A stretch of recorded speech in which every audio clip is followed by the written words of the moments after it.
I've been patient. Thought you've been down, heard you skip down, and can't be found. Where are you now, baby? Deep down, I know you've been missing me, but you keep being a mystery. Dang. Don't know if you recall it, but last time I said the sun won't shine till we meet again. Been waiting all these stormy nights, oh yeah. Stormy night, oh yeah. I found you on my way yet again. We must be meant for each other, God, oh yeah. Baby, don't fight it.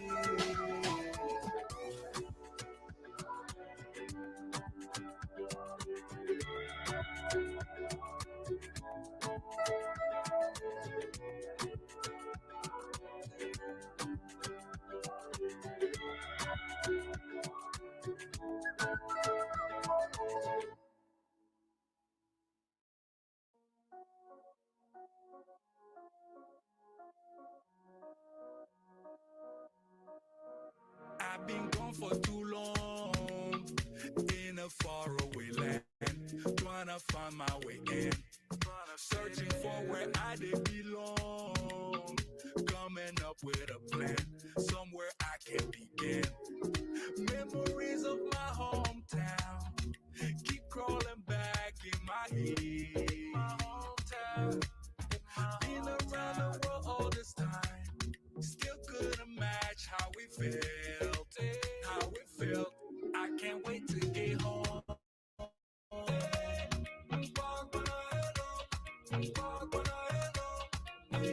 I can't wait to get home.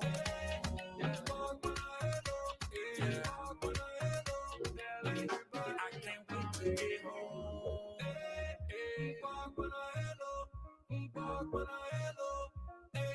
I can't wait to get home.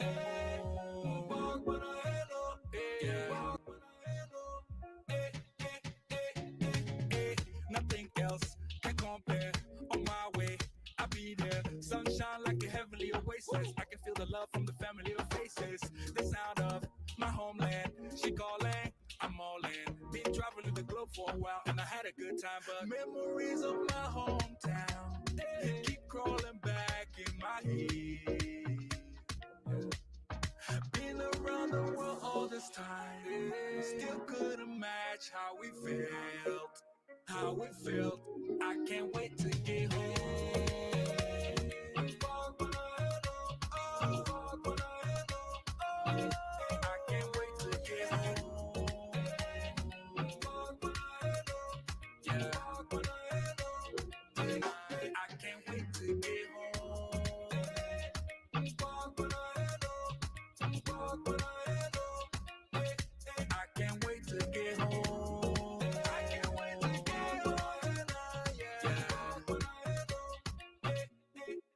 Carry the roots in my soul. Feel the heat of the sun. This is where I was born. Music in the air of the night. By the sound of the drums, where the rhythm begun.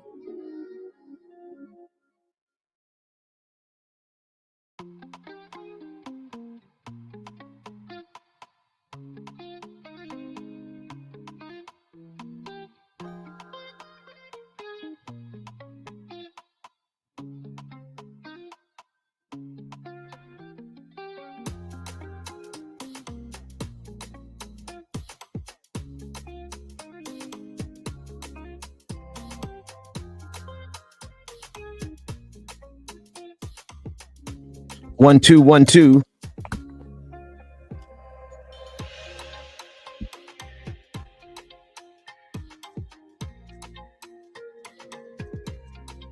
Hit that share, like, and subscribe button right now. Good morning.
Same outcome, don't know how. I treated you wrong, maybe that's it. I treated you poorly, made you great coffee, hid you from the cops. I used to make you calm, kissing and massage you. It's days like these that make me wanna go and try things. Busting up the seats, now I just wanna go and rock things. Made a lot of weed, now I just wanna go shopping. I used to treat you right. I used to be your life, your life. Tell me what did you run from? Tell me why did you run from me now? Oh, drops fall, sun goes by, whole new day, trying to get by. Seeing you cry, just made my day now. Trying new ways now, going all gray now. Used to be around you, but it's a whole new place now. Used to go alone, but it's a whole new trip now. Oh, am I gone? And it's a whole new race, yeah. But I won't ever go lay down.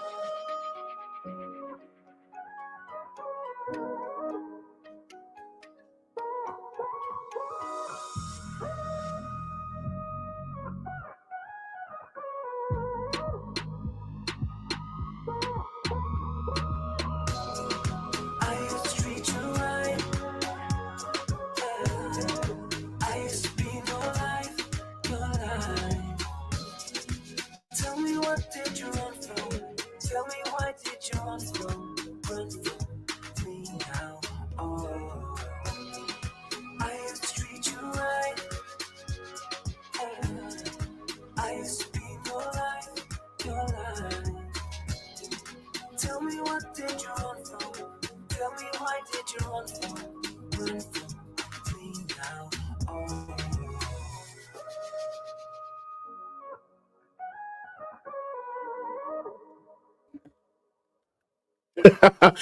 Ben got me, y'all. Good morning, good morning, good morning, people. Y'all know who it is. I know the voice. Y'all know the sound. DJ Exclusive is in the building, y'all. Good morning, everybody. Like it or not, it's about to go down. Good morning, y'all. For me, tonight is all on me. Mash up the place for me. Yeah, yeah. She just wanna highlight. Ooh, that body talk to me. I need a taste, baby. Ben with the new hit system on it. Okay, Ben, I see you. No more delay. No, you can wait to shut Let it us down. see. Want you show me how you work it. Just let me know when you're ready, DJ Exclusive, and I'll get out your way. Right. Well, look, man, you can Rebecca, you see.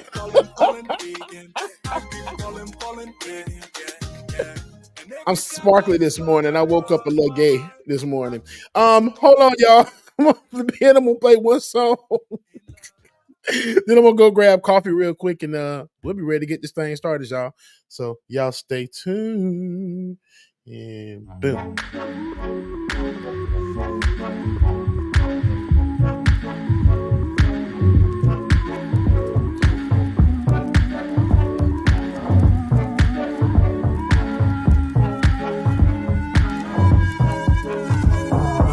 I bought a house in Cabo to shake off my cargo.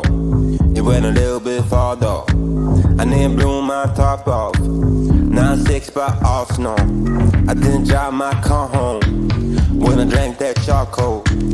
Man, I miss my mom so. Ask me how it feels.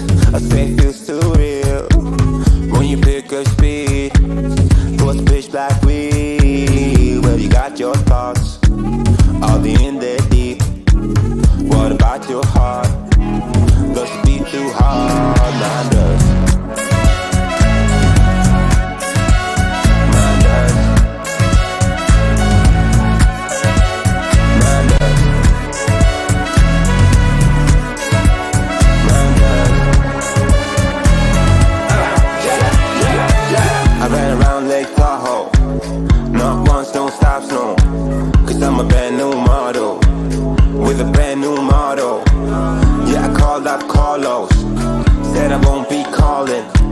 instead of my old tempo.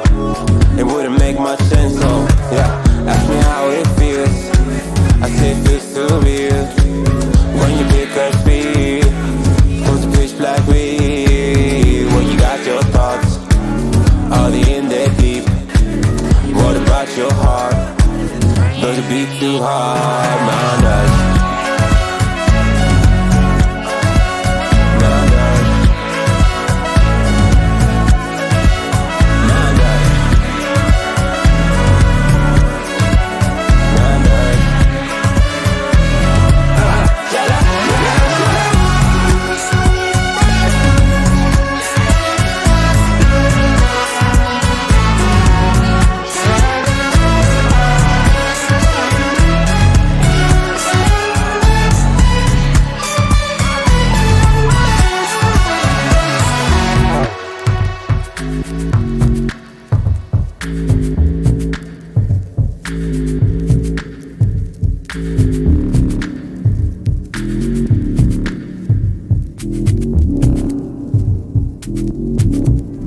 OMW, on my way to you. Good at what I do. I'm OMW. Watch me walk away, putting myself on display. 1, 2, 3 a day. I'm on my way, on my way. I'ma have you on tiptoes, watching my diamond afterglow. I know you wanna take me home. I'm on my way, on my way. OMW, on my way to you. Good at what I do. I'm OMW. OMW, on my way to you. Good at what I do. I'm OMW. On my way, on my way. They wanna judge me on testify. All right, so let's get a couple of shout outs going this morning. And then I'll make sure I get what am I getting? These links shared. All right, let's see, man. Let's see who we got in the building this morning, y'all. Good morning again, everybody. Happy Monday to you. Let's see, Struth. Good morning, Struth. Shade Dragon is in the building. Pixie on the Moon. Good morning. Cynthia from Texas. What's going on? Tyler Hackner. Good morning. Dina Endersov. Good morning to you, Tiger. What's going on, Tiger? Taylor Thompson. Good morning. Close 22. What's going on? Like it or not is in the chat. Benjamin Dixon is also in the chat. Emily Swamp, good morning. Let's see, make sure I get everybody here. Valkyrie, good morning to you. Carly Wynn, good morning. Tony Rizzo, Stephen Wings, good morning. And Myla, good morning to you. Boom. I think I got everybody, man. Good morning, y'all. Y'all stay tuned. Like it or not, I think we're ready to go down. We'll see in a second, man. Y'all stay tuned, man. Good morning, good morning, good morning. Y'all stay tuned.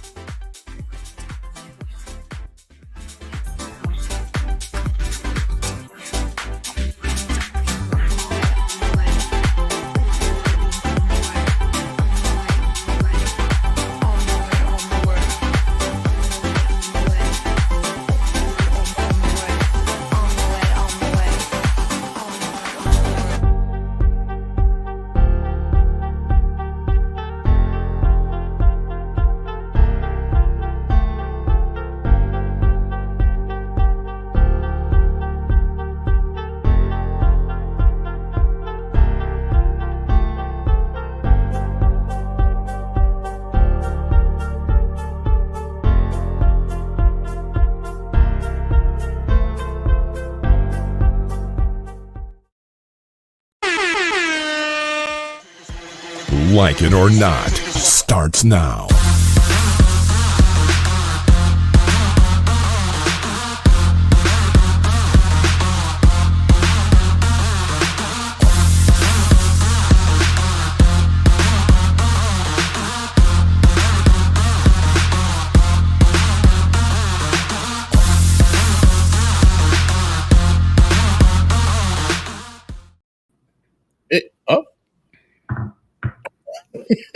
That's okay. I was gonna say I know you running things, but that's my position.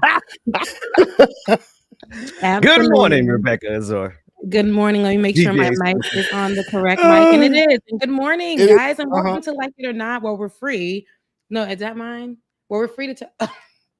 Good morning, good morning, good morning. Thank you. Okay. Welcome to Like It or Not. Well, we're free to tell the truth. And not care who doesn't like it.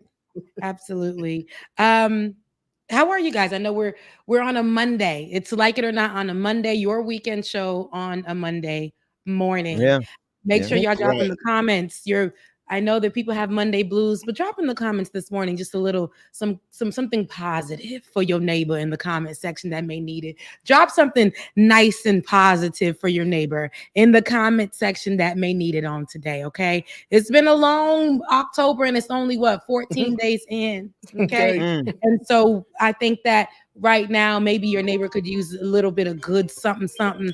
Drop something down for them in the comment sections, whichever Right. comment sections you are in.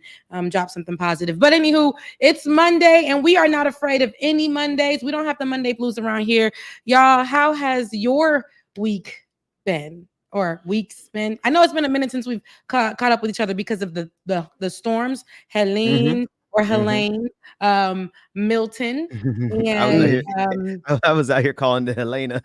yeah, everybody didn't know I what told to say. y'all, Because it's Helene. really spelled Helen. It did not have a little accent mark. It's Helene. The E at the end. It was. I saw. No, but I saw an Helen. A. I saw an A. It wasn't an E in my eyes, so it's my little. Oh, so all of a dyslexic thing I sudden they got know how to going on. pronounce because the Spanish woman named Helene and the Haitian woman named Helene that had the E at the end. They was calling her Helen at the job, but all of a sudden, right? They know how to pronounce, and that's why I'm sick of them. I can't stand you.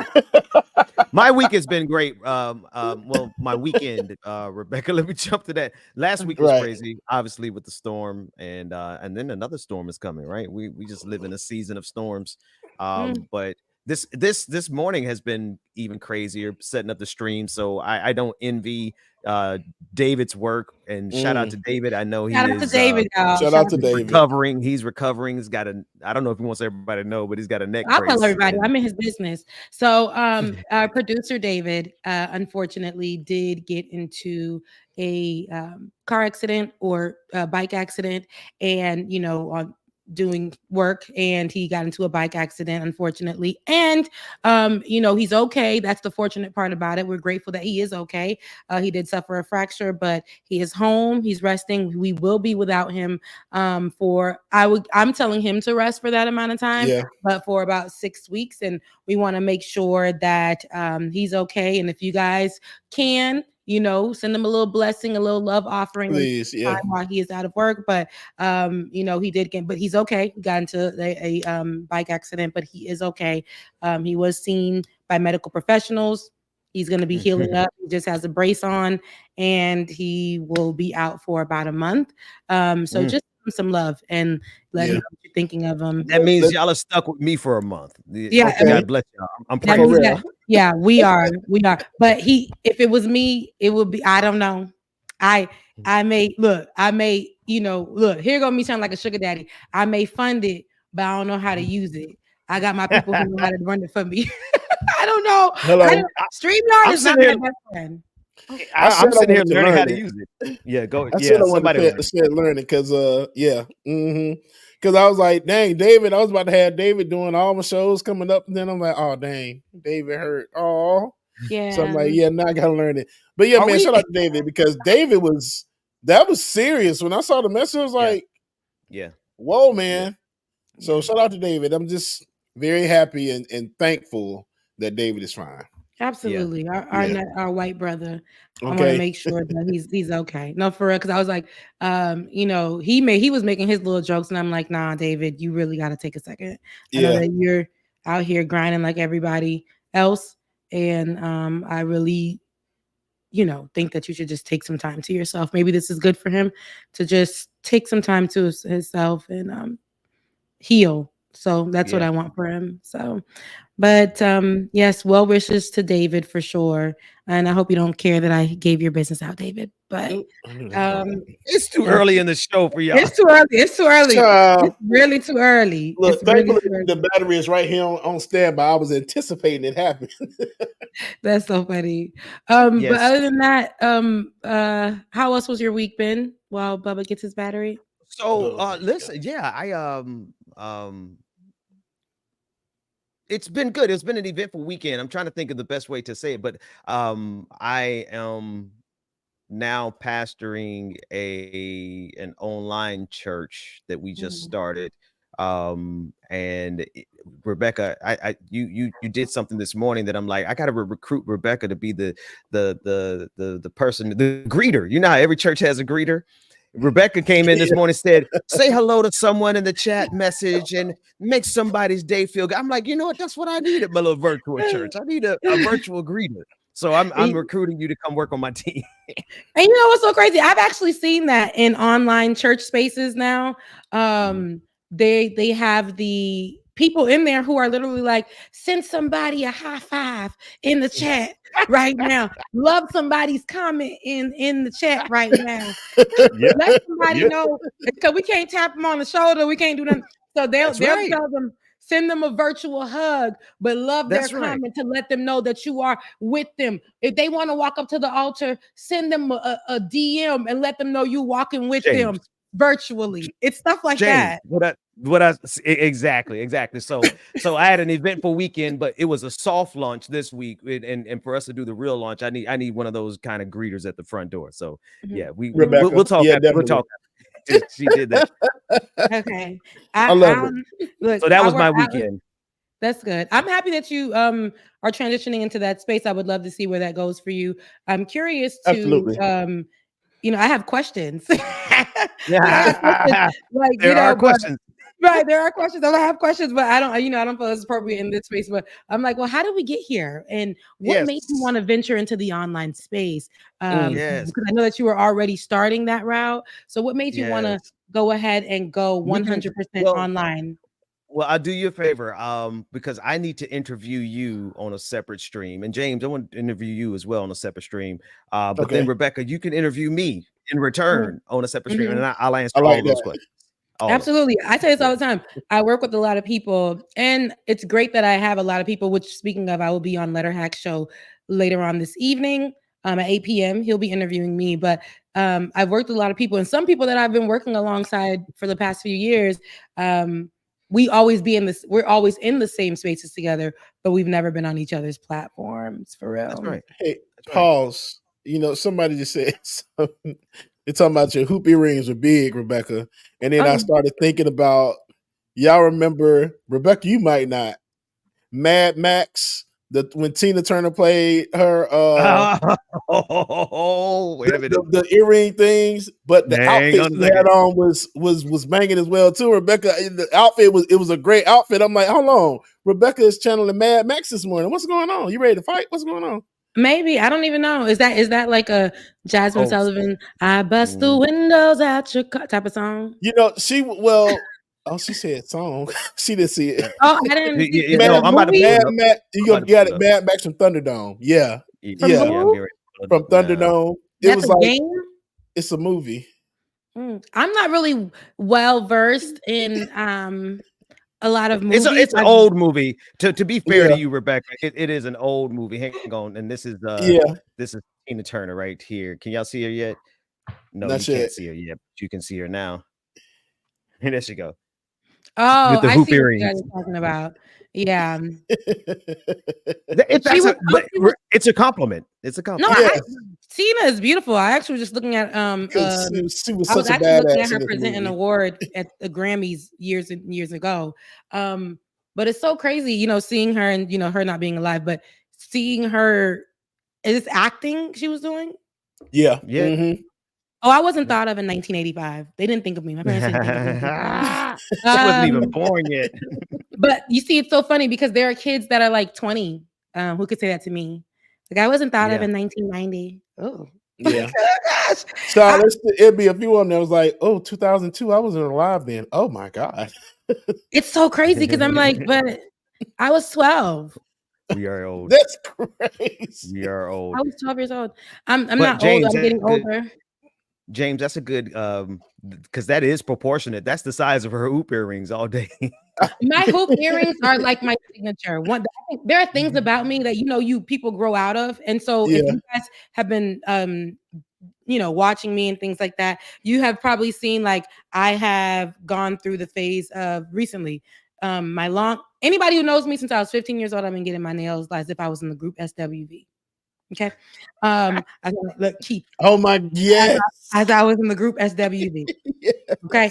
And so, I'll never forget my first set. I got a cotton candy paint because my daddy told me I couldn't get no real color. So I got a cotton candy paint, but he didn't say what the length was. And the lady did me like SWV square long. And that's always been my thing. And I remember switching into media at FAMU, and they told me I needed to go shorter. So I still remain with the designs. But I was just thinking to myself, I'm at an age where I'm probably, I'm grown, and I don't want anybody to take away my 30s from me, because in my 20s, I felt like I was living more for what people thought of me, surrounding myself in groups and with people that I felt like this fit me. But I thought at the time, okay, if this didn't fit me, I'm going to go over here and be with these people. Just so much. I told myself this, and I knew at the time I was such a free spirit, but it's okay for me to find a balance that works for me. That was the grownness coming in.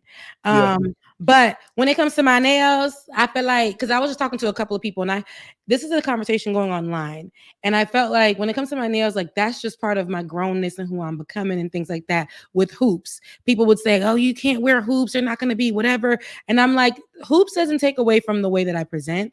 My nails don't take away from the way that I present. Absolutely. And I remember wearing the short nails starting in a few months ago. I was like, in May, let me try out some short and cute. It didn't feel me. Maybe in my 40s it might feel me, but I don't want to. People were telling me to do it, and I didn't do it because people were telling me to do it. I thought, okay, this may be nice, and then this person and this person say it might be it's a grown thing to do right now. So let me do it. Hated it. Couldn't type. Couldn't do it. I'm like, I can't even really braid my hair. I'm so used to having my nails be a certain type of length, or having some length on it. So I say all that to say, people try to compare that to my my work ethic or my qualifications, and I didn't like that, because when I'm looking at in 2024 are millennial white women who have tattoos, sleeve tattoos, wearing their hair in different colors and things like that, and their nails being these bright blues and all that. But then there's me, who's Black, and I can't present the news because of me having a little off shoulder or my nails, or however the case, or having these hoops.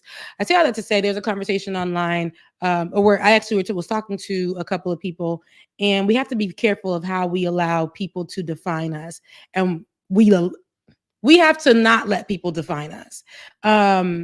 You got to know who you are before you step into that job role. I see a lot of women who are now retaking their headshots at work with their natural hairs. They're, they're literally taking back what's for them, because it's not fair that person had that mullet and they took their haircut. That white person had that green streak in the back and they took their headshot. So that person let their sleeve tattoo show, and they took their headshot. But Shaniqua couldn't let her tattoo show that was over her shoulder right here. Right. Things like that. Right. Let people, like, we know what, and let me say this too.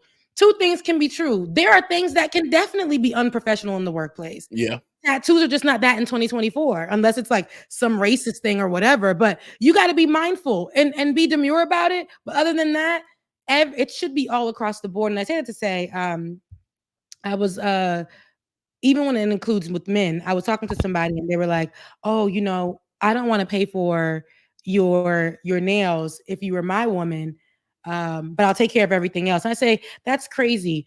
You're telling a woman you don't want to pay for her nails because you don't like the nails about her. You want the nails to be a certain type of way, but you're telling the person that you'll take care of them. You're taking care of them with condition. And that's why the woman should never want to be with you in the first place, because you don't come to somebody and say, I'm going to take care of you, but I ain't going to, all your nails though, that's going to be you because I don't like your nails. So are you going to take care of that? No, you saying that you like this person. She didn't ask for you to come and take care of her. She literally stated to you, like, what do you mean you'll take care of me? I didn't ask for this. No, I'll take care of you. I'll take care of you. I'm a man. That's what I'm supposed to do. But I ain't taking care of your nails because that's what I don't like. I ain't taking care of your hair because I don't like when you wear those wigs. I ain't doing this. No, sir, before you even stepped to me just now, my hair was done and my nails were done. Mm. I did it That on my part. own.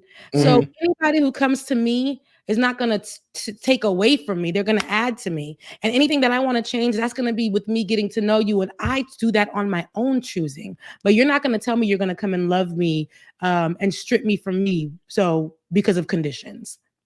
And the same That's thing go ahead. Sorry. I was gonna say no. That's a high key control mechanism right there. Mhm. That's like Yeah. Absolutely. I would love you if you let me tell you how to be. I Mhm. will provide for you if you let me dictate how you can exist. Mhm. No, you better run from that. I don't care Absolutely. how much they could pay to rent. Me either. Shoot. Like, look, Okay. because rent need to be paid. But no, you can't control me. You can't. You really can't. I won't let anybody do that. But it's not. He's not the first person that has come to me with that type of conversation. And I've heard that with many men online. And it's not the algorithm that I'm in anymore because I've been trying to clean my algorithm of that type of content where women are doing the same thing to men and men are doing the same thing to women. This is how you got to be. If a man don't look like this, if a man ain't got that, if a woman ain't got that. And it's like, hold on, because sis, just 3 years ago before this podcast went where it went, you were at Walmart. You were still in school living at your parents' house. You like you have to understand, like it's okay. If this doesn't work for you, that's fine. If you have I think that we should start ripping up those lists. Yes, have your general core things about what we are looking for in our partnership. You got to. You got to. If you want to put polyamorous relationship, like discuss that with your partner. If you want it to be a certain kind of way here, discuss that with your partner. But Right. it's not going to be in a controlling way. And do not have a list where if you look at that list, when you ask yourself those questions, you don't even meet anything on that list. And I'll say, look at that list and ask yourself, do you meet anything on that list from 2 years ago when you were still dating? Please do. Because rip up your list, people. It's time to do so and start dating with intention. Some people may not meet your requirements just generally in your life, what you're looking for. They may not be a good parent to your kids or whatever. Those things are the things that matter. They may not pour into you the way you need. Those things are the things that matter. But sitting here and being like, oh, that bus driver who got a 9 to 5, he good with the kids and he do love me and he make time for me, but oh my God, a 9 to 5. Like we can't do that. Or oh, that girl, she's a nurse or she's this and she's that, and those girls are known to be hoes, so I can't be with them. This discourse online has to stop. They got to stop selling mics for about 3 years. They gotta put a pause on the mic. It need to be like they need to put laws on mics because it need to be one of them things. Or okay, we need to vet you first, just like gun control. Please, to vet the person. Need to do the same thing with these microphones. Because they shooting out bullets on the mics. On the mics, people catching strays on the mic, and I don't like it. People are lying, misinformation, disinformation. And it's not only in the relationship conversation. We're talking in politics. You have these people literally grabbing mics, and it's dangerous. Stop selling mics at this point. For real, for real. Stop the mics. Hashtag stop the mics. Stop the mics. Yo, somebody. What about our mics? What about our mics? Our mics are saved. Okay. No, we've been doing this before mic issues were a problem. That's right. No. We were doing this first. Anyhow, if you guys are watching right now, make sure that you are liking, you sharing, and subscribing all across the board. Please do. We're going to get into some news. I absolutely promise you. But make sure you are liking, you are sharing, and you are subscribing. So, Benjamin, what do we have here? This is your boy Barack Obama. Obama is how people call him before they knew his name. Barack Obama. Lecturing black men. This video has got a lot of negative response. I haven't even seen it yet. This is him trying to. I haven't seen it either, so this is going to be our first. I guess we're all going to have. Watched it. Yeah, no, I haven't watched it. Yeah, I've heard about it. I mean, I'll let y'all. Yeah. Tell us about real quick, or you just want us to watch it? Yeah, I want y'all to watch it. You know, I know a big part of it is him talking to black men, telling them the importance of voting, and I guess they took it like he was lecturing us. Because and almost being against the black man a little bit. Okay, so yeah. we'll get into that. I have to watch it before I make my yeah, formulated definitely. thought. We have not yet seen the same kinds of energy and turnout in all quarters of our neighborhoods and communities as we saw when I was running. Now, I also want to say that seems to be more pronounced with the brothers. Well, where's the rest of it?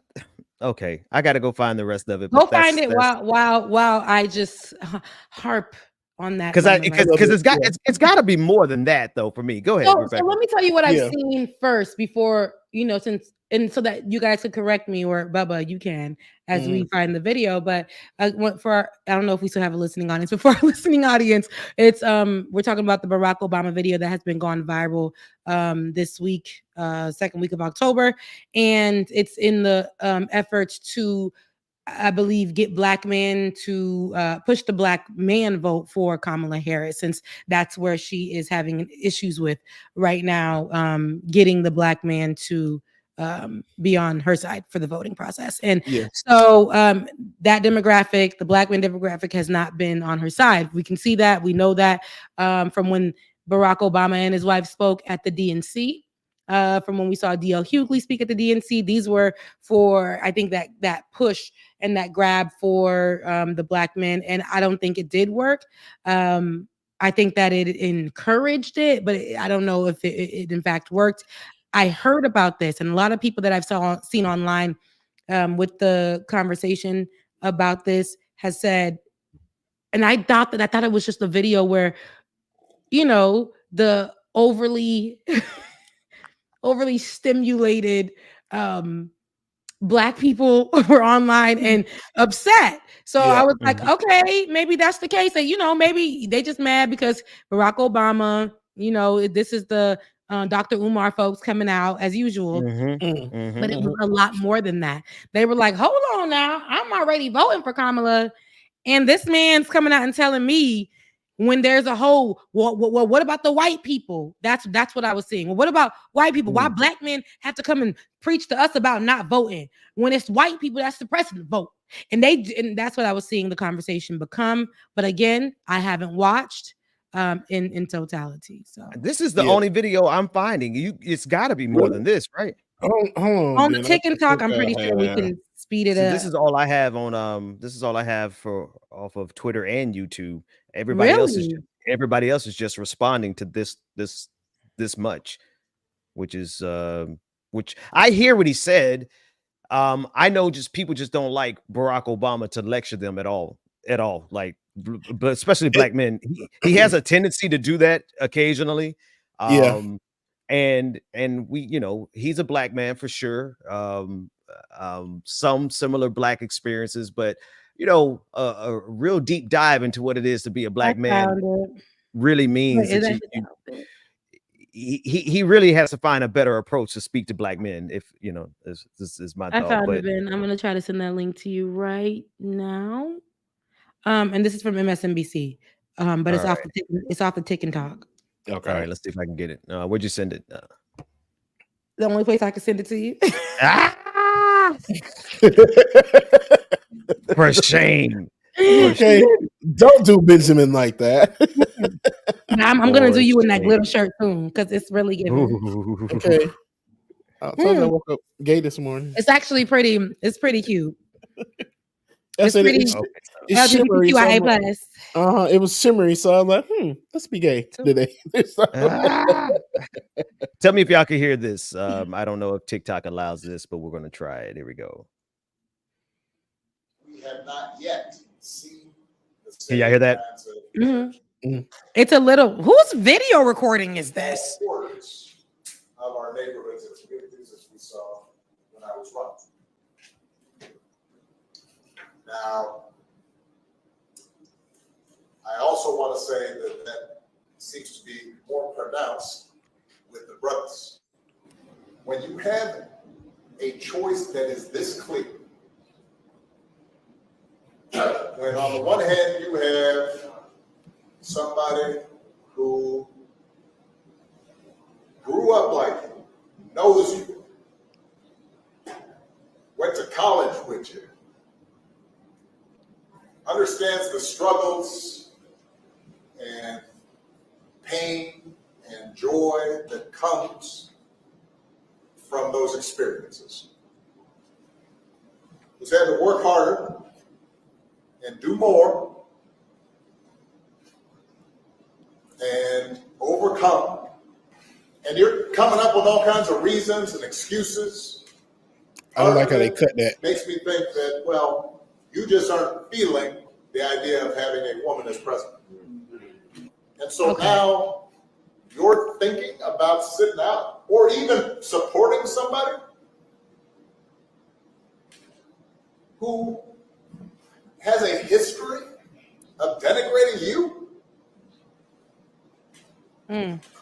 because you think that's a sign of strength, because he's sunning them. that's what But being a man, women do. Oh, no wonder they mad. so, but You got crazy. but here's the go ahead, Becca, because I'm about to say. But here's the thing. I felt him on that because I know somebody that feels that way. And that's the bad part about it. That feels that a woman shouldn't be in the office. And I know several, James. And it's just like I'm fighting them tooth and nail. I'm like, bro, I don't care who you vote for as long as you vote, but know that this is not the 20s and the 30s. Women can do anything that men can do.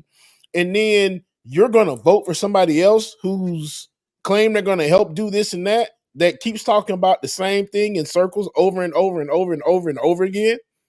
Come on, bro. You got to do your research. They see, that's the thing though. They think they're doing research. These are the same people. Let me bring it down a little bit. Let me tell you where Obama messes up, and he regularly messes up in this. Don't when you have to correct someone, say we. Don't say you. She went to, she grew up with your experience, and you tell me that y'all don't want to do this. No, brother, say we as black men, we have a segment of our population that does exactly what you said, James. We have a segment of the black male vote who will not vote for a black woman. There are a lot of us who will, but there are those who specifically because she's a woman, they would rather vote for Donald Trump, no matter how ridiculous and how racist he is. That's because they can't see themselves ever following a woman. And these are some of the same people who fall on the side of all of the other misinformation. These are the same folks who still talking about the vaccine got the mark of the beast in it. Yeah. Okay. These are the same people who are still saying that, vaccines cause autism. These are in the black community. These are the same folks. You go to the barbershop, they'll tell you about all the things. They ain't wrong about what's going on in society. They understand how bad things are. They understand the plight, but they have bought into some narratives that are backwards. And they're the same folks who will not support Kamala Harris because she's a woman. Same black men who won't support Kamala Harris because she's a woman. But Barack always points and says, you. Now you got to say us, man. We. This is a problem that we have as a community. Agreed. One thing I did have a problem with though with this video, and I don't know if it was more, but every one that I've seen, it just seemed like there were some cuts in that video. Yes. I don't know if y'all noticed that, because I want to see what the rest of the speech was, to see the full thing, because I really feel like some stuff was left out. Okay. So I agree with Tyler here. So this is what I'll say. The people receiving it in that room may not all be on the same page. I can agree and disagree at the same time with y'all, because I have people in my life more than I would like who are like, she's a woman, right? They are a certain demographic or belong to what I call hotepery, and y'all can fight me if y'all want to, because black people are not a monolith, and we know the groups of people that we have in our family, our friends, some that are just like really strong and unethical, and some that are like really, like, we have them all, right?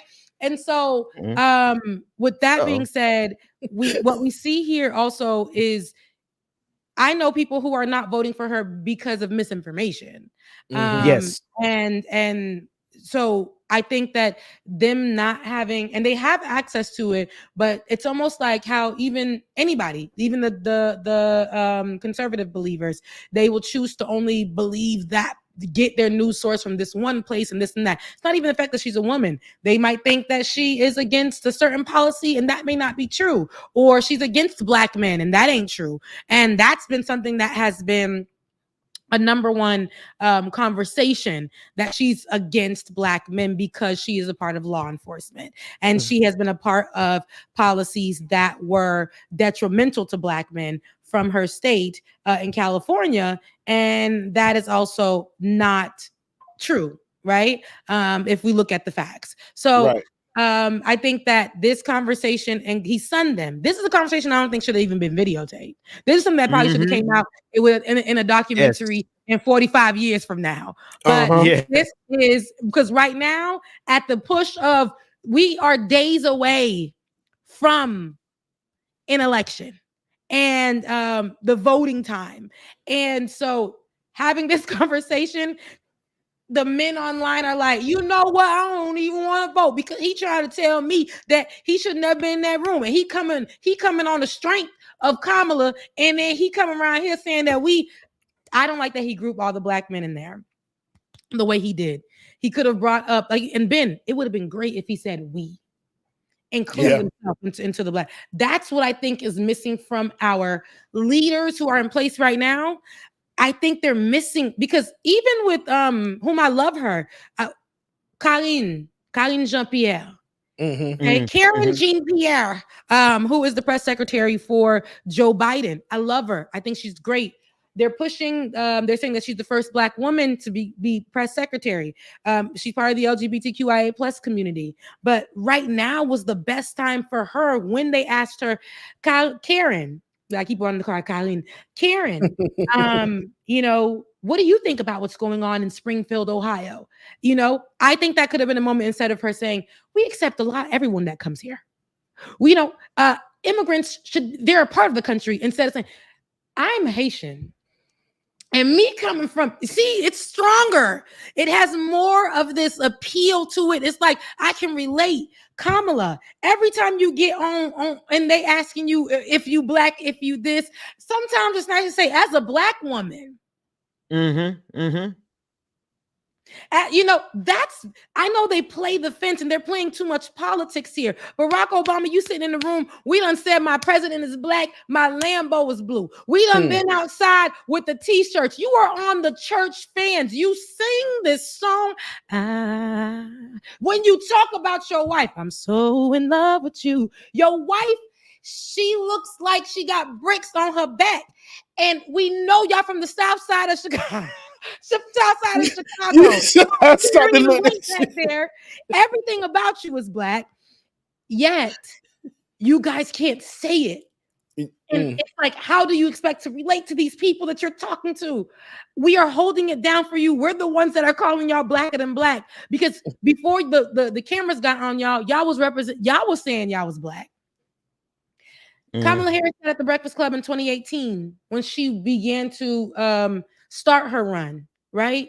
For presidency the first time around.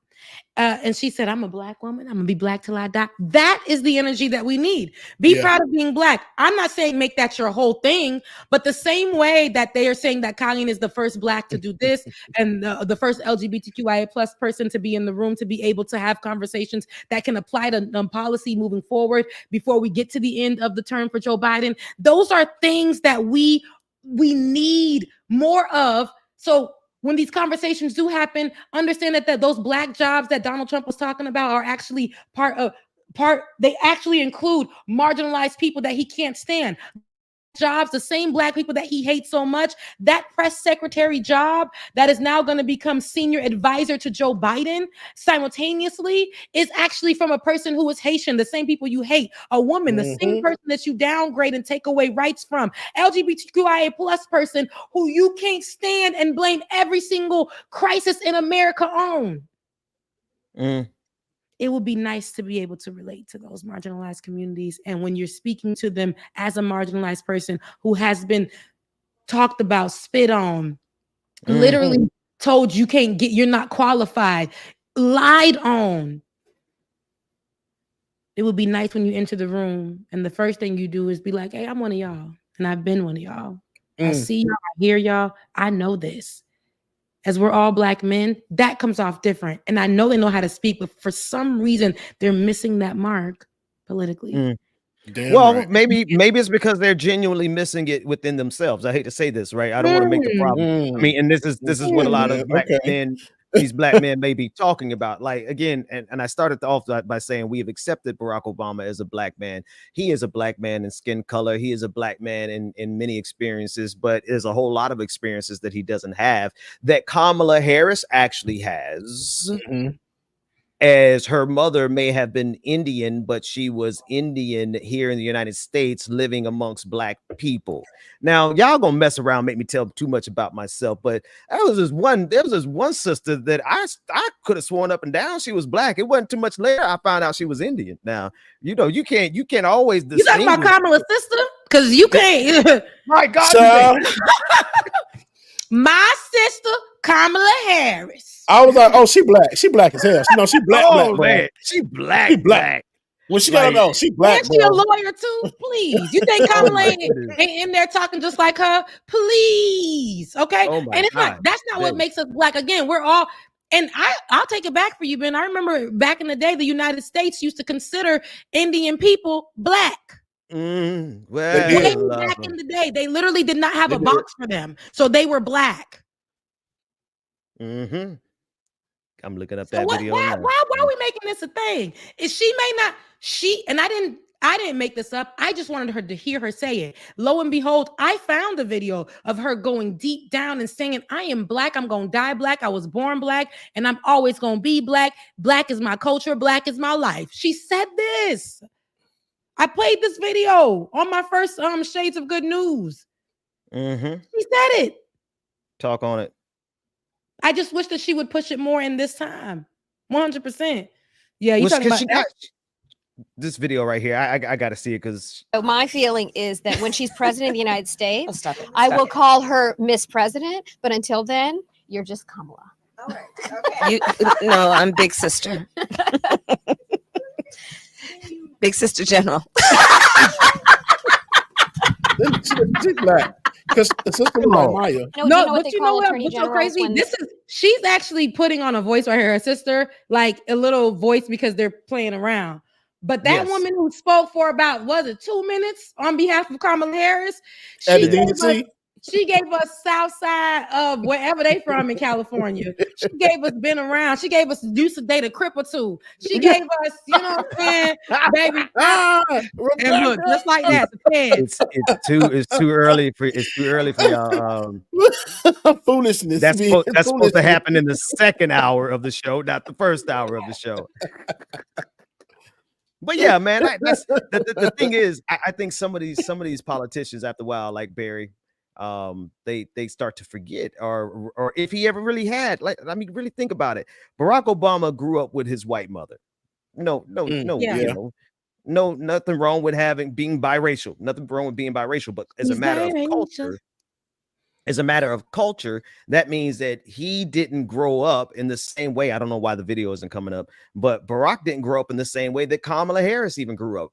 Barack, I think what messed Barack Obama up was when he said she went to your schools, because you know he went to Harvard. He didn't go to Howard. He didn't get, you know. So there's a little sophistication and distinction that he's making there. Your schools? She went to your schools. He did say he went to your schools. Yeah. And from that point on in the conversation, he couldn't continue to identify with us. So he didn't have the skill set. Love you, Barack, but you should have then flipped. No, you didn't go to a Black school. So I understand she went to your schools, but maybe you should have said she went to an HBCU like most of you. or that would have been bad too. That, Whatever. No, look, Ben, please stop, because even saying it that way is still similar to the first way. Because all I remember about Barack Obama is that I seen him for the first time in my life. I didn't know he went to Harvard. The first time I ever seen him in my life is when he was at my school, the #1 HBCU in the nation, Florida A&M University, sitting on the highest of 7 hills. But the first time I've ever seen Barack Obama was at my school. Nobody could tell me he didn't go to an HBCU. I didn't know nothing about nothing. This is my first time being able to vote. So in my mind, this black man related to us in some way, shape, or form. And his first tours when he was going off and campaigning was at black institutions, black spaces, black places. So again, we got to be careful. Presenting as the talented 10th nigga. Yes. Come on. Yes. You said that, girl. Come on. Because that's the you remove yourself from blackness, in my opinion, when you do that.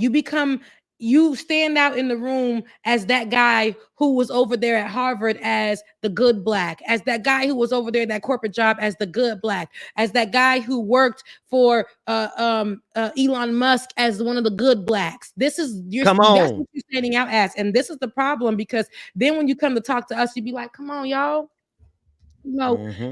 Y'all came up from the same upbringing. That's not the conversation we should have, because there are other ways that you can relate and have these conversations with these little black boys or these young black men that you're speaking to, who have the power to vote. You're going in there and saying, she come from where y'all come from. Y'all, she went to your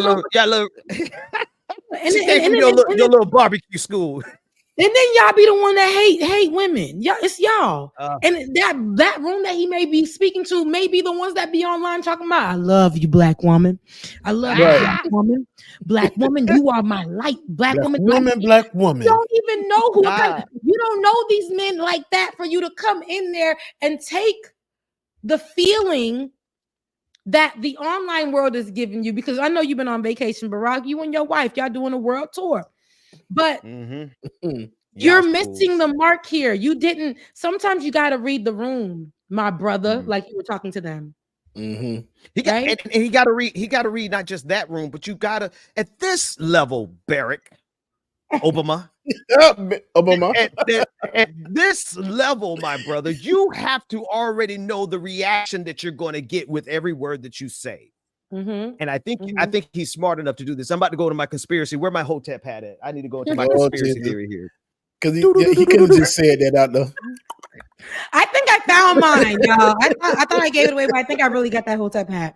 But yeah, it's somewhere. But no, because I know he knows what every word means and how everything that he says is going to be dissected and flipped on his head and used against him. He has to know that when he speaks, there's a good possibility that what he says could be damaging to Kamala Harris.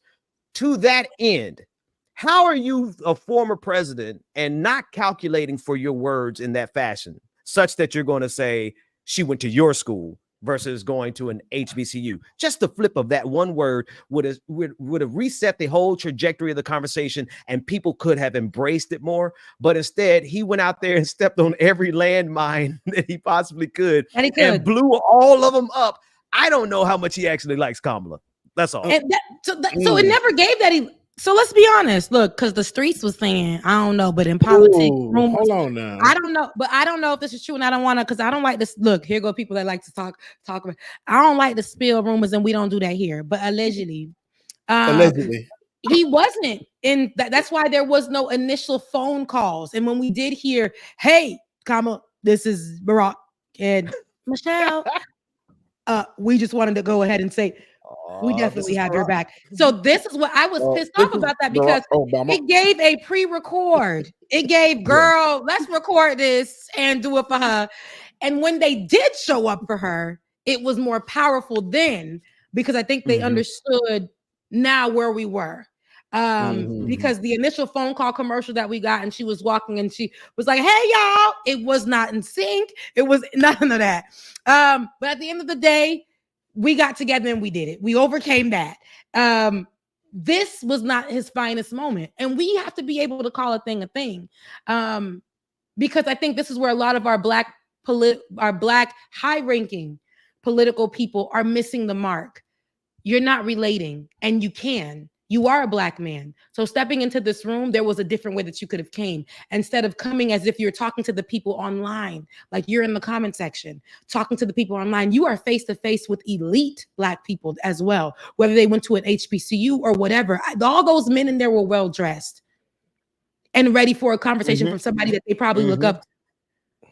So coming in there and being like, y'all don't even like black women. Let's do better. Yeah. What? No, we're not doing. See, Barack, you presented as one of the men with mics. Can I give you what he could have, would have, should have said? What he could have, would have, should have said. Barry, could you not at least break this down and take the problem up to where it really does start? Don't get me wrong, patriarchy is present in all communities. It's present in the black community, and there's going to be black men who simply don't like Kamala because she is a woman. I get that, but you have a different dynamic with your wife. You have a different dynamic with how you work with women. You see, why not present it instead of just saying black men who don't like women? Present it as the opportunity that is missed by white supremacy and patriarchy when they don't listen to their wives the way black men have historically had to listen to our wives in order to survive Jim Crow, in order to survive slavery, and in order to survive all these things. We as black men who grew up in an oppressed system. See, this is how I know he ain't really black. Sorry. Barack Obama, this is where he misses this mark. He's black in his skin color. He's black in his skin color, but he was raised by a white woman, because if he was raised by a black woman, then he would realize how important it is to listen to black women. And when you listen to black women and you have that disposition, you can convey that to other black men without triggering the patriarchy landmine that this man triggered. And I feel like he triggered it. I'm not going to say on purpose, but it was real sloppy. Like, he got to know better than to do that, to go out there and just lob a landmine in the black community, expecting it to make it better. But he actually kind of made it worse. That's all. He's black. Let's be honest. He's black. And so is the man. He's black. He's black. He's black. Absolutely. Raised by a white woman. That's true. I think he got it wrong this time. And do some people get it wrong sometimes? Yes. I do think the goalpost also moves the way people get outraged online. This was another opportunity for people to say, we're not voting for Kamala Harris. And if you chose, and there are things I don't like about him, but I do love him. I love the fact that he was our first black president. I love that he did that for us. But the ceiling, it ain't broken. We still got so much more to go with that. But that can't be our end all be all either, is because we have a black representation in the highest form of office. No. However, I think that we tend to, and not we, because even me in some instances with other subjects, but because we were looking for something to say, that's why I ain't even gonna do it no more. No, you were already not gonna do it. That was perfect, Becca. Oh my God. And now look at William said every time. And if you were really going to vote for her, Obama's commentary should have not been what did it for you. But they fickle like that, though. See, I pulled up William Moore's comment because I was going to disagree with him, even though you agreed with him literally as I was pulling it. I didn't see that. I didn't even William Moore. It's the truth, though. He said if they had a problem with what he said, they weren't going to vote for her anyway. But I'll say this: I think some of them, there are obviously some that are being paid by MAGA. I mean, we got a legion of super coons out here right now. The level of coonery and buffoonery is, I think, of epidemic proportions. I don't think it could get any more. And we'll play some of it, but these folks, we are dealing with some men who literally would change their mind on a drop of a dime on whether or not they'll get up on election day and say, oh no, I ain't gonna go, Obama made me mad, so they're gonna sit down. There's some that operate that way. You don't think literally so? I think there are people who are looking for reasons to just jump on the train of I ain't gonna vote, or I wasn't gonna vote for her, or this is another reason. A black man, especially talking to another black man and kind of sunning him. Yeah. And you do that in private, first of all. I was going to say that in the room, they probably didn't see an issue with it. As soon as that hit the internet, it's like, you know what? That's where it started. Away in that room. Then the And other thing he should have done was to say, "Don't film this. Don't film absolutely. this." Yeah. And then because Barack didn't even go in with Barack Obama voice that he does on stage. Barack No. came in with like, yo, really out here. You know what I'm saying? Like, y'all, like, cause she a woman, we got to do better, boys. Like, And hold on. I hate another thing I hate as well too. They don't show who all is in that room. They only show you who is out behind him. So we're assuming right now that it's all black men, but I really think it's a lot more people in that room because something led him to give this speech so passionately and so eloquently that it's got to be something else going on. It better not be nobody else in that room because I'm sick of us inviting people into these spaces that don't belong. The thing says black voters. It says black voters in the back. And I'm just so, and no offense to nobody else, but these are the rooms that we don't need everybody in. Specifically, we're going to be talking to and catering to these types of people. Everybody don't have to be in this room. In politics, this is what happens. See, this is what people, and this is to me where an outrage happens and it becomes so, like now y'all mad because Barack Obama went to go speak to black men. Every day in politics, a certain demographic that they are not hitting, they happen to not be reaching, they're going to send a representation for that administration or for that person who's campaigning for position to go ahead and speak to them. A likeliness that they feel like they can relate to, they're going to send that person out there to go speak to them. She pulled out her Barack Obama card and said, can you go do this for me? Because they ain't even talking to me. They ain't even messing with me. I done sent out D.L. Hughley. I done sent you out on the main stage. I done sent out other mayors from cities, black mayors, black leaders from other cities, and it ain't working. So Barack, can you do your big one for me and go speak to the black voters, the men? She sent them out there. This is not something that is uncommon. So let's talk about that. That is not an uncommon tactic. It's not. It happens every day on every aspect of politics. So people are like, why she? This is the thing I saw online. Why she had to send a black brother to go do the job. And I'm I don't want nobody else.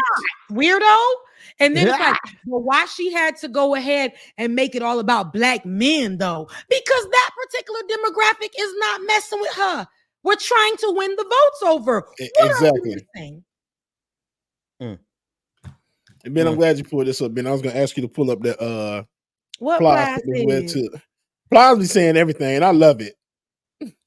This is old, but this is a black man perspective of a black man that grew up with a black mother, and no offense to anybody who's biracial who grew up with a white mother, no offense whatsoever, but there's a perspective that you get on black women when you grew up in a healthy household with a black mother, and Plies really puts it down here in video for Kamala. Hang on, let me start at the beginning.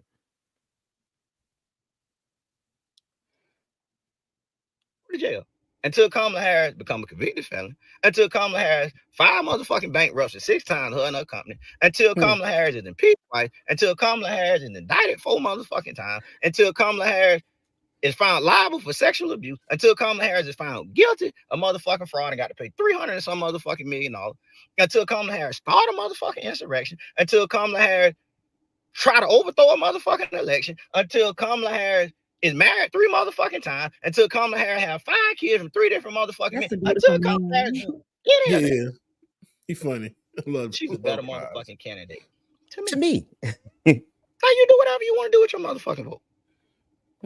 But I'm not voting for no motherfucking rich white man to be able to do whatever the fuck he want to do. I'm just not doing it. I don't hate motherfucking women that much. Right here. And I damn sure don't hate a black woman that much. Amen. So you can vote for a motherfucking AKA or you can vote for the motherfucking KKK. You vote for whatever motherfucking K you want to motherfucking vote for.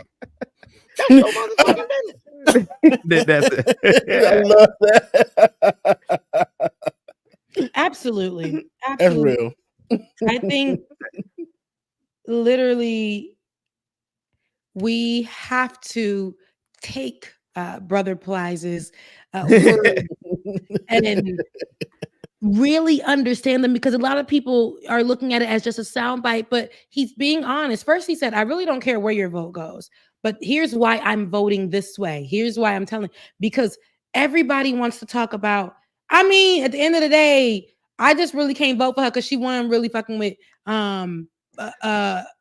black men out of, and this is the conversation that I've had with people. So pardon my French, but they go, I can't F with her because she the way that she out here and she put us in jail. And I said, you know what? That's something I used to and this is where I could tell them when they didn't, I can relate with what you're saying because even me who works in politics, bamboozled almost 10 years ago when Kamala Harris's name was coming up.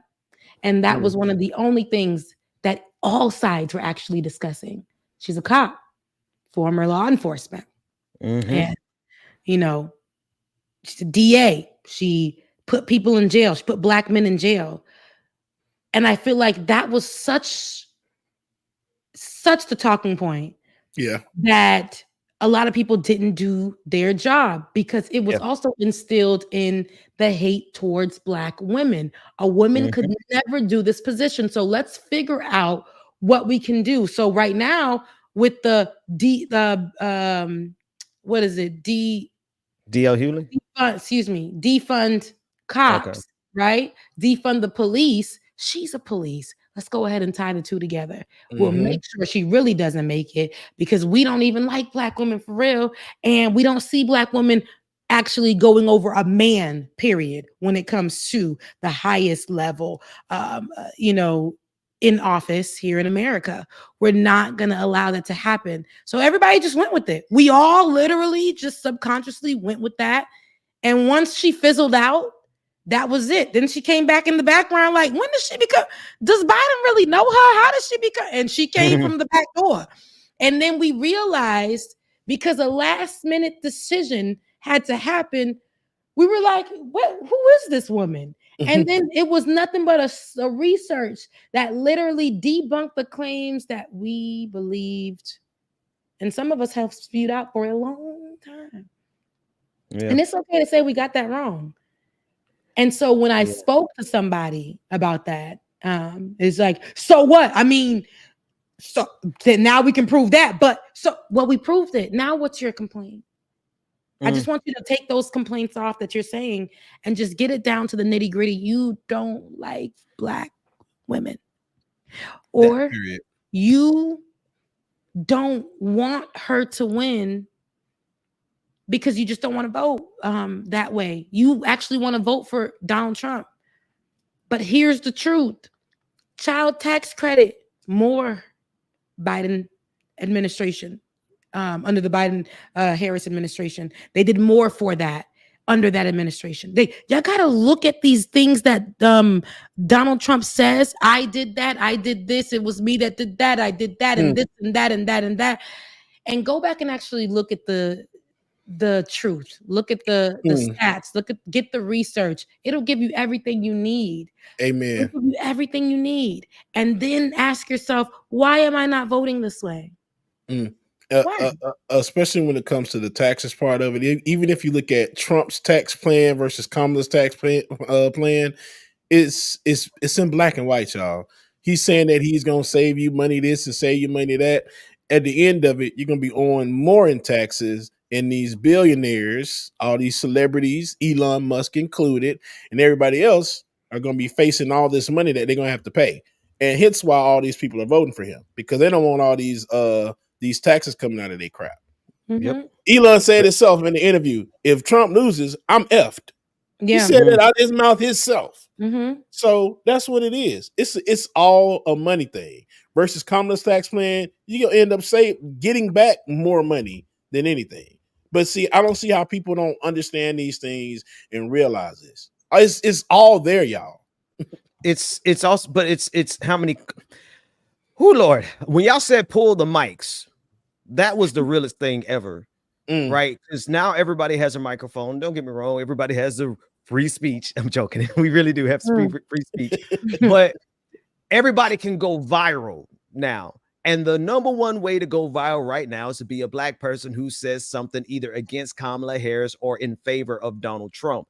And I think that's what we have to calculate into this. It's not that some of these people have done their research. Some of these people do know what they're talking about. They just know that they can get a bigger check if they side with the other side. And so now we have what I call this a case of super coons all over this country. Black men who are standing up and for clicks, like this one, this guy. Well, don't look like Tay Diggs. I guess I see. God, dog, Rebecca Zord. You don't look like Tay Diggs. Don't do Tay Diggs like that. It's a tethered version of everybody in this world. He look like Akon. No, he don't. That's giving Tay Diggs singing. I'm locked up. He might be singing an Akon song, but it is definitely Tay Diggs. Well, listen to this, brother. It's only 7 seconds long, right? But he's gotten millions upon millions of views for this. Listen to his argument. Why can't black men choose a white president? Watch this. Wait, it's got to start over right here. Kamala chose a white husband. Why can't black men choose a white president? That's it.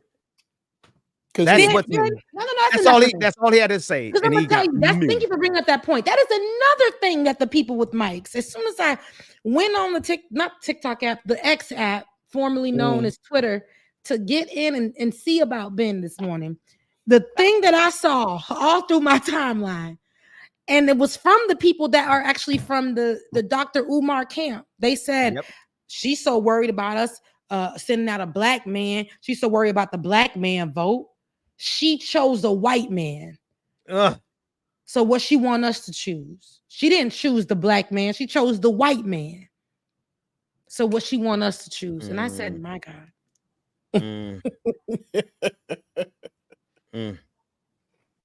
It makes sense to them. It makes sense to them. But here's the thing. Like, people get back in the day, see this type of outrage and this type of anger and this type of pulling at my heartstrings, pulling at my mental strings, telling me how to think and telling me where to go because I'm black. Now, mind you, I'm a black sister that loves her black brothers, and I am going to marry black. I'm probably, like I told y'all, if y'all know me, I'm going to marry black from my mother's land or black from the motherland. I just know it. God created me to be. However, I can't get mad at this person over here, even the black men, as long as you ain't saying, oh, this is why I like white women, or this is why I like white men. You know, your hard wig and your soft life over there with that white man, that's all right. You hard wig, man, soft life. My God. That's what they say a white man brings. You just put that hard.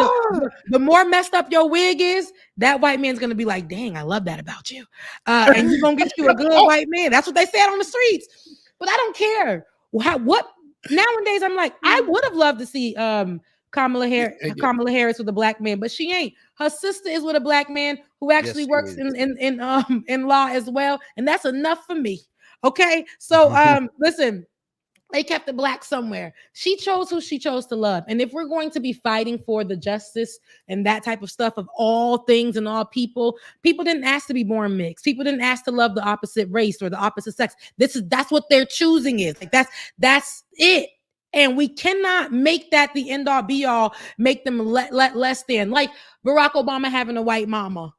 Damn it, he got a white mama. Am I mad about it? Absolutely, because why God? But at the end of the day, he's a black man. And I don't want people to be like, you know, it's very, we can't make that our argument for things. I know it's easy and I know it always hits sometimes. Sometimes it hits better than we think, right? Like her saying that she chose white. So why does she think black men would choose her? That eats right there in that space. It's so good. It's so black. It's so Dr. Umar.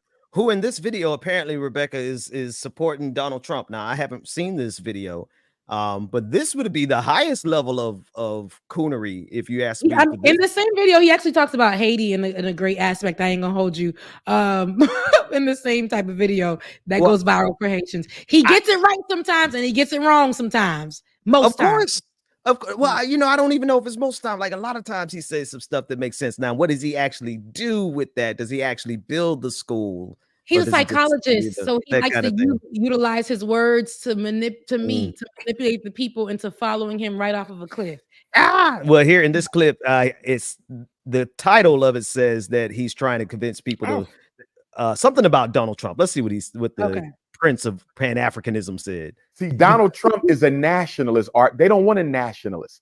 They don't want someone who's looking out for the best interests of America. They want someone who's looking out for the best interests of the global elites. Oh, this is what he's on. And that is the Democrats. The question is, are they willing to cheat Trump out of the election and risk a full-scale revolt by poor white America? That's the question. That is the question. Are we willing to? I gotta pause it. This is top tier coonery, y'all. This is. Then break it down for people. I'm gonna. Let me finish playing. Okay, go ahead. Risk. Yeah, I'm listening. A social catastrophe if Donald Trump is cheated out of the election. In my opinion, Art, I believe he's the front runner. Even though they're reporting that Kamala has a slight edge, I'm not buying it.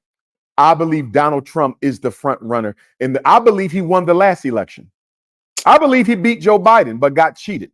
And it don't make a difference to me who wins because none of them care about black folks. I want to be clear about that. But I believe he beat Joe Biden. If he gets cheated again, I don't think white America takes this laying down. I cannot see white America taking this laying down if he gets cheated again. The question is, are they willing to risk a civil war, a potential civil war in this country if he's cheated again? That's the question. This boy, I hadn't watched it yet. Go ahead, James. I was gonna say, the Civil War is probably gonna happen regardless of who won in the office. But this, what the hell, man? That is some real Uncle Tom stuff. Like for him to come out of his mouth and say that this man won the last election, bro, how? If y'all allow me, I need to go. I need to go little piece by piece because this is high key top tier propaganda stuff as well. I said it's top tier coonery, but it's actually top tier propaganda. Let's go a little and risk a full scale all the way back to the beginning. The first thing is most interesting. The problem is Donald Trump is so popular. See, Donald Trump is a nationalist, Art. They don't want a nationalist. They don't want someone who's looking out for the best interests of America. They want someone who's looking out for the best interests of the global elites. Translation. And that is the Democrats. The translation is the Jews. So when somebody says the global elites, they mean the Jews. They could. There's another group, and I don't know if Umar falls into this group or not. I don't even know if he knows that this exists. Correct me if I'm wrong, Umar. If you have any knowledge about liberal democracy on the international stage as an international relations construct, right? So usually when somebody says global elites, they're either talking about the Jews or they're talking about NATO, the European Union. They're talking about the global order that extends far beyond the Jews. Second thing is, Umar, nationalism. See, this is where the idea of black nationalism gets mixed in with the reality of white nationalism, because you might be a black nationalist, but in America, you cannot support nationalism. Why? Because white nationalism will kill you.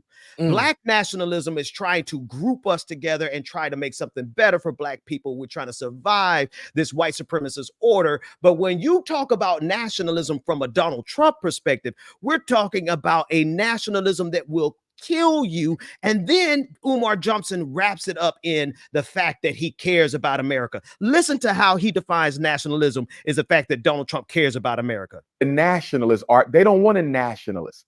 They don't want someone who's looking out for the best interests of America. Best interests of America? Let's talk about it. Number one, when has America ever had the best interest for us? Hello? And so why should we be concerned with someone who ostensibly cares about America? How much does Donald Trump actually care about America when he tried to overthrow the last election? How much did Donald Trump care about America when he said he wants to suspend the Constitution, that he wants to be a dictator on day one, that he wants to have a day of violence, that he wants to give complete and total immunity to cops? Come on, black man. Listen, just a little bit more, Rebecca, and then I'm done. Okay. They want someone who's looking out for the best interests of the global elites. Translation. And that is the Democrats. The question is, are they willing to cheat Trump out of the election and risk a full-scale revolt by poor white America? If you scared, say you scared, black man. If you are scared of the reaction, and see, don't give me that conditional, that false conditional, if they cheat. Nah, Negro, ain't nobody got to cheat to beat this devil, this white devil. We ain't got to cheat nothing. Y'all been, see, and I got to say y'all because he is fully aligned. Umar Johnson has fully aligned himself with the big lie because he's saying y'all cheated Donald Trump out of the first election. Big lie. Premise number one, if you're going to be a part of MAGA and make money off of MAGA, you got to believe the big lie. Umar Johnson is getting the bag from some white supremacists. I guarantee you. Rebecca, that's it. Okay. It's interesting because Dr. Umar, you going to stop because you going to stop playing with me because let me put mine on. It's interesting enough. Found the damn hat, y'all. There we go. It's interesting enough for me to hear my black brother, my black king get up here and say these things because with all due respect, black brother, Dr. Umar, daddy, sir, you were on the Breakfast Club and you actually were saying things that were a little bit, if I can say, in juxtaposition to what you're saying now. My brother, you actually were leaning on the side of the black, the anti. You schooled people. You were on a progressive thinking when you were on the Breakfast Club, and you said that Donald Trump was not for the black people. But now you sit before this crew of people that I can't see behind the camera, so I don't even know if they're black. And you sit before them and you said that Donald Trump won the election. My black brother with the Malcolm X shirt, take it off. Take it off. Take it off. Take it off right now because Malcolm X would never sit before the people and lie the way you did on behalf of the white dollar. That part. You sit in front of these people and you utilize the studies that you went and got to become a psychologist, and you manipulate the mind of the weak, the weaker black that you are supposed to be educating. Come on. You flip the thought every which way you go. And because you utilize a type of what they call swag and you repeat your words 99 times, my black brother, my black brother, my black brother, my black soldier sitting before us right now, you got it wrong, my brother. Because not only did Donald Trump not win the election, he interfered. Come on now. He broke the law. He's actually a committed felon. He hurt the lives of black people here in Georgia and actually led to a massive voter suppression here in Georgia when it came to black people. Did you not see those poll workers on stand talking about what happened to them? He doxed so many black workers that were working the polls to make sure that black people got their food, their lunch, or whatever they can give them that day. And now their lives were turned upside down because Barack, not my black brother Barack, but because that white monster, that white felon, the white part of the KKK, the white nationalist, the one that sent the Central Park Five innocent to jail where he should have been. The one that made sure that black folks' rent was high as hell in New York City. This man is not somebody to be siding with, and he did not win anything. How much did he pay you to speak against the other the other side of it? Say that, sister. I want to know how much he paid him. This is the clip, Rebecca, you mentioned of him being on. He going off on Donald Trump in this clip on the Breakfast Club. You want to play it? You want to play it a little bit? Please play it because I haven't seen it. Please. Black folks, when people ask me who you're going to vote for at this point, neither one of them are going to get my vote. I considered Cornel West because I go to begin. Here you go. So what do you think about, blacks loving Donald Trump so much? Slave master syndrome, white Jesus syndrome. We don't care if the white Jesus wears red or blue. We don't care what side of the aisle that they're on. Black America suffers from battered spouse syndrome envy. And what battered spouse syndrome speaks to is the fact that no matter how bad you beat me up, if I believe I need you in order to survive, I'm never going anywhere. And part of our problem, part of the equation to our problem as American Africans, why we don't do anything on our own, is we are often waiting for the great white savior to come. This is a message that has been rehearsed for us in church. We get it in the media. We get it in the black community. So black people will never, ever abandon their hope of a white savior coming to save them. Donald Trump has no record whatsoever of saving black folks. When people ask me, who you going to vote for at this point, neither one of them. Donald Trump has no record. And as I told you before, and one thing, what's up, bro? One thing I ain't gonna do is lie. I'm always gonna run it back with the receipts. And this was like this is like a month ago. He said this on the Breakfast Club because we talked about it here. And I said, okay, he has a couple of things. Again, I told y'all this brother who is a psychologist, that is his profession. He comes on here and he utilizes this gift that he has, and he does it for bad. And a lot of people follow him and they don't go back to questioning. I'm always going to question the person that got up here.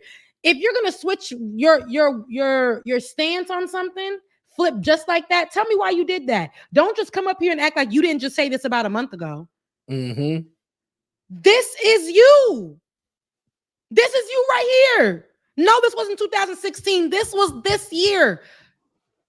And he sat up there and he told us Donald Trump ain't the way because he's anti-black. And the people who support Donald Trump have this, the slave syndrome or whatever.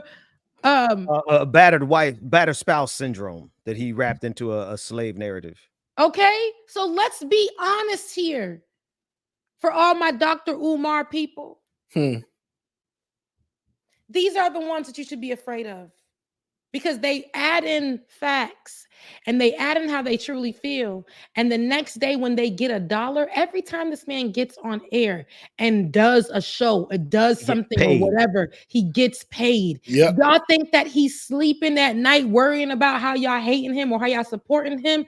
No matter what, he will get up here. He said he chose this interview. He wore this Malcolm X outfit. He came in the rebellious gear. He came with the chapeau qui semblait like a part of a military. He did that on purpose because that will make you look at him and clearly see this brother is down for the black cause. But yet what's coming out of his mouth, y'all not really gonna catch it because you want him so bad to be your black savior. To tell you how you should vote, how you should eat, where you should go. Have you asked him about his schools? Those institutions or things that he was supposed to put out for black people, where are they? They're sitting in his bank account for his 501c3. There's a brother who did a documentary on his 920 tax forms that he submits to the government, and he has over $500,000 just sitting in a regular old checking account, Rebecca, with barely any interest. At least if you're going to hold the people's money that you're supposed to use to build this school, Dr. Umar, you could at least put it in a money market account, a CD or something. But he's got it in your regular old schmegler old bank account. $500,000 that he took from black people. This black brother, my black brother, Dr. Umar, you must be stopped. Do not be swayed by this Malcolm X. You must be stopped, my brother. Do not be swayed. I think today, the 52 people that are on my channel watching, if you have not seen the light today, my brothers and sisters, I pray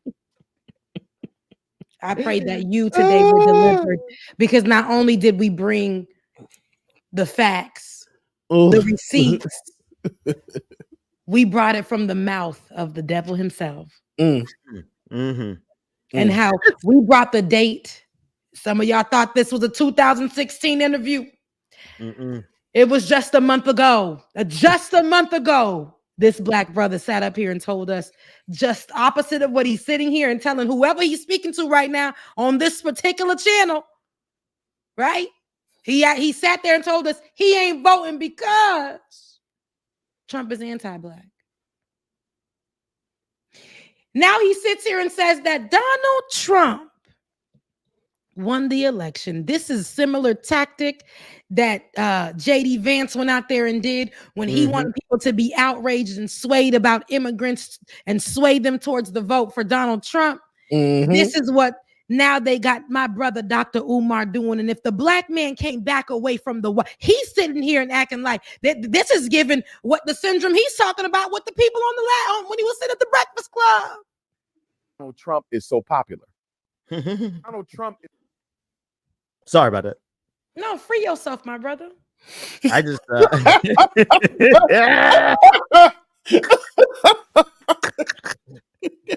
Joe Biden, I look at the fact that Donald Trump signed 13 federal death executions while he was president. More than half of them was signed after Joe Biden won the election. Think about that now. Biden gets elected in November, sworn in January. Between that time, Donald Trump executes half of those 13 people. 5 of them were black men. And 2 of those black men were presumed innocent. And their attorneys had introduced a stay of execution to the Supreme Court. The Supreme Court turned them down, and Donald Trump executed those brothers. So when I hear black men say, I'm voting for Donald Trump because he's going to bring more money and economic vitality into the black community, I say, what about the fact that he's out here killing black folks, you understand, without no remorse at all? So you got to look at that. You also got to look at the fact that Donald Trump wants to give police 100% immunity. That's right. Wait a minute. Look how they're killing us now. Right. So now you're telling me anything the police do in their line of duty, they cannot be held accountable for making bad mistakes and bad decisions. Yeah. You're gonna put that back in office? Ben, we did it. Remember when we first played it? We played it and we said we cannot deny that we agree at these points. These actual points are something that we can agree on. When we first played it, we covered that interview like we did, page to page, comment to comment, like verb. We covered it. And now, here we are sitting here and we're covering him saying that Donald Trump is actually a nationalist. Art. They don't want a nationalist. They don't want someone who's looking out for the best interests of America. They want someone who's looking out for the best interests of the global elites. And that is the Democrats. The question is, are they willing to cheat Trump out of the election and risk a full-scale revolt by poor white America? If you're scared, say you're scared, man. Or if you're getting paid, say you're getting paid. No, because it's that part. Real. It's that part, man. He's getting paid, baby. That's the only way it's going. That's the only way it's going. Here you go. That's what they told him. We'll give you XYZ if you go on there, change your statements from what you did on the Breakfast Club. Also, we want you to put on your the little hat that you put on. You know, the little hat. That's what the white people call it, the little hat. Put on the little hat. And you know what? Put on a Malcolm X shirt as well, too, while you at it. Let's make it believable. So put on a Malcolm X shirt. So he took it a step further when he made it camouflage to make it look like, oh, you're going to war. Oh, you're going to war for Trump and the Malcolm X shirt. Girl. Yeah. He's not going. He's not going. He has to be stopped. My black brother has to be stopped because and anybody who's, like I said, now my channel's up to 58. 58 of you guys are watching. Y'all were with us if you know a month ago when we covered that, and we gave him his the grace. We sat there and we said we can give credit where credit is due. This is actually true what you're saying. You're still a guy that puts out terrible rhetoric, but this is the examples that we're talking about. Here we are. Some things that he says about Haiti are very great and promising. They're true. They're facts. But this is the problem that we're talking about. When you do this automatic switch, I know, Bubba, you said that he was asked to change his comments. He didn't sit there and he just literally sat there and act like this is what he's been saying the whole time. He didn't even kind of say, I know what I said before. He just came over here and was like, y'all got to understand that Donald Trump is actually the one who is the white God for us. We need the white God. That's essentially what he's saying. And it's not fair to a lot of people, but there are people on our side who are just like Trump supporters who don't have a mind of their own. They go to people like Dr. Umar to pull from, to listen to grab what they are going to do next when it comes to their policy vote, when it comes to how they're going to live their Black life to their full Black potential. It is a grift. There's a lot of grifting that happens in the Hotepery field, and people act like it don't happen, but it does happen. And because it's coming from Blackness, right? Imagine y'all, any other person doing this that's, lower tier Hotepery, because he's the end all be all for online Hotepery. Everything he says is going to be backed up. I can guarantee you, I can send this to a Dr. Umar follower right now. I got about 17 of them in my family and friends group. And if I send this, and they're all males, I send this to them, they're going to be like, but he's on to something though. There must be a reason. That's why you got to send. Mm-hmm. I don't mean to cut you off, Rebecca, but you got to send them the juxtaposition that we did on this show. Send them this video of your commentary, of you comparing side by side. He says one thing a month later, he's clearly getting paid. Ask your people, ask those 17 followers of yours, how many of them still stick and stand behind Umar Johnson when we just showed them receipts, what he's really about. And you know what's crazy? The same thing that Close 22 said in my chat. You give a little bit of the truth, and I think we talked about this on the show as well. From this we talked about this point. Thank you, Close, when we discussed that Breakfast Club interview. Sprinkle a little bit of the truth in, and then the rest of it is going to be the grifting. Because if I can sprinkle this truth in, that's going to be the clip that goes viral amongst the people that love me. They're going to make sure that in that same interview, in that same outfit, we make it go viral. Because let me tell you what went viral of him and being in this outfit in our Haitian community is him saying positive things about Haitians. And I can guarantee you they didn't watch the whole interview. Just like me. All I seen was the positive things that Dr. Umar was saying about Haitians and our history, right? But this didn't come out. That's and how this they is very get important because the people who are sharing it are Haitian Americans who absolutely are going to be voting in this year's, hopefully, in this year's elections. And Dr. Umar sprinkling, they hearing Dr. Umar say this positive thing, they will literally go with what he says. What is his net worth? Depends on if you're counting how much. Sure I'm pretty sure what's recorded online is way less than what his net worth is. Actually, it's worth a whole lot more now that he's doing this. Absolutely. And this, but I'm gonna have to tell y'all, this is not the first time I've heard him say some silly stuff like this. Every election cycle, every single here he go. Speaking of, Ben, I'm so glad you brought that because I think we should take it right into the church. And I'm gonna grab a clip here and I'm gonna send it to you through the internet. Describe it.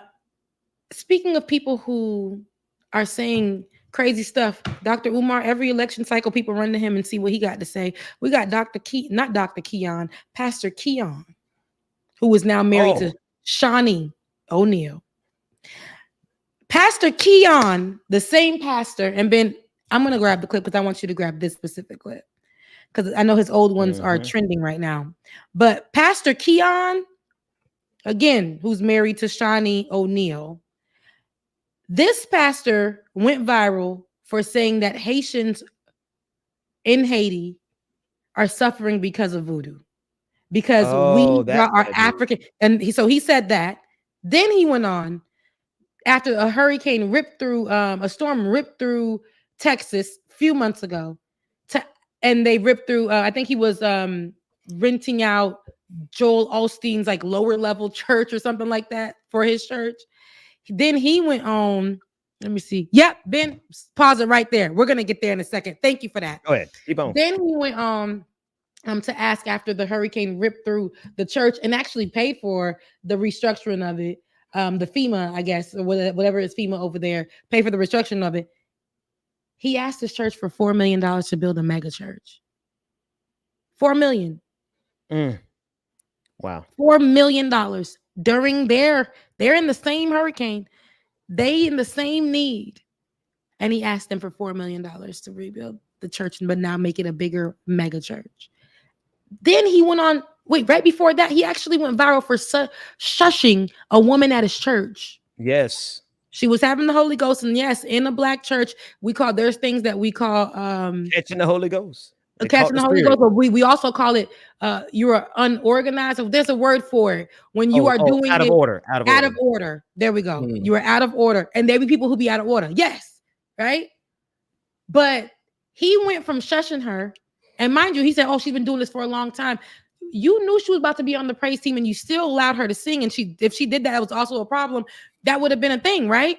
But he went on a world tour to tell every couch he could sit on every big news station about the story of the shushing. Came back home, and now he's telling the church that giving to the poor isn't godly. Somebody asked me, he didn't utilize the words of it not being godly. I said, when he said that it wasn't biblical, you're saying that it's ungodly.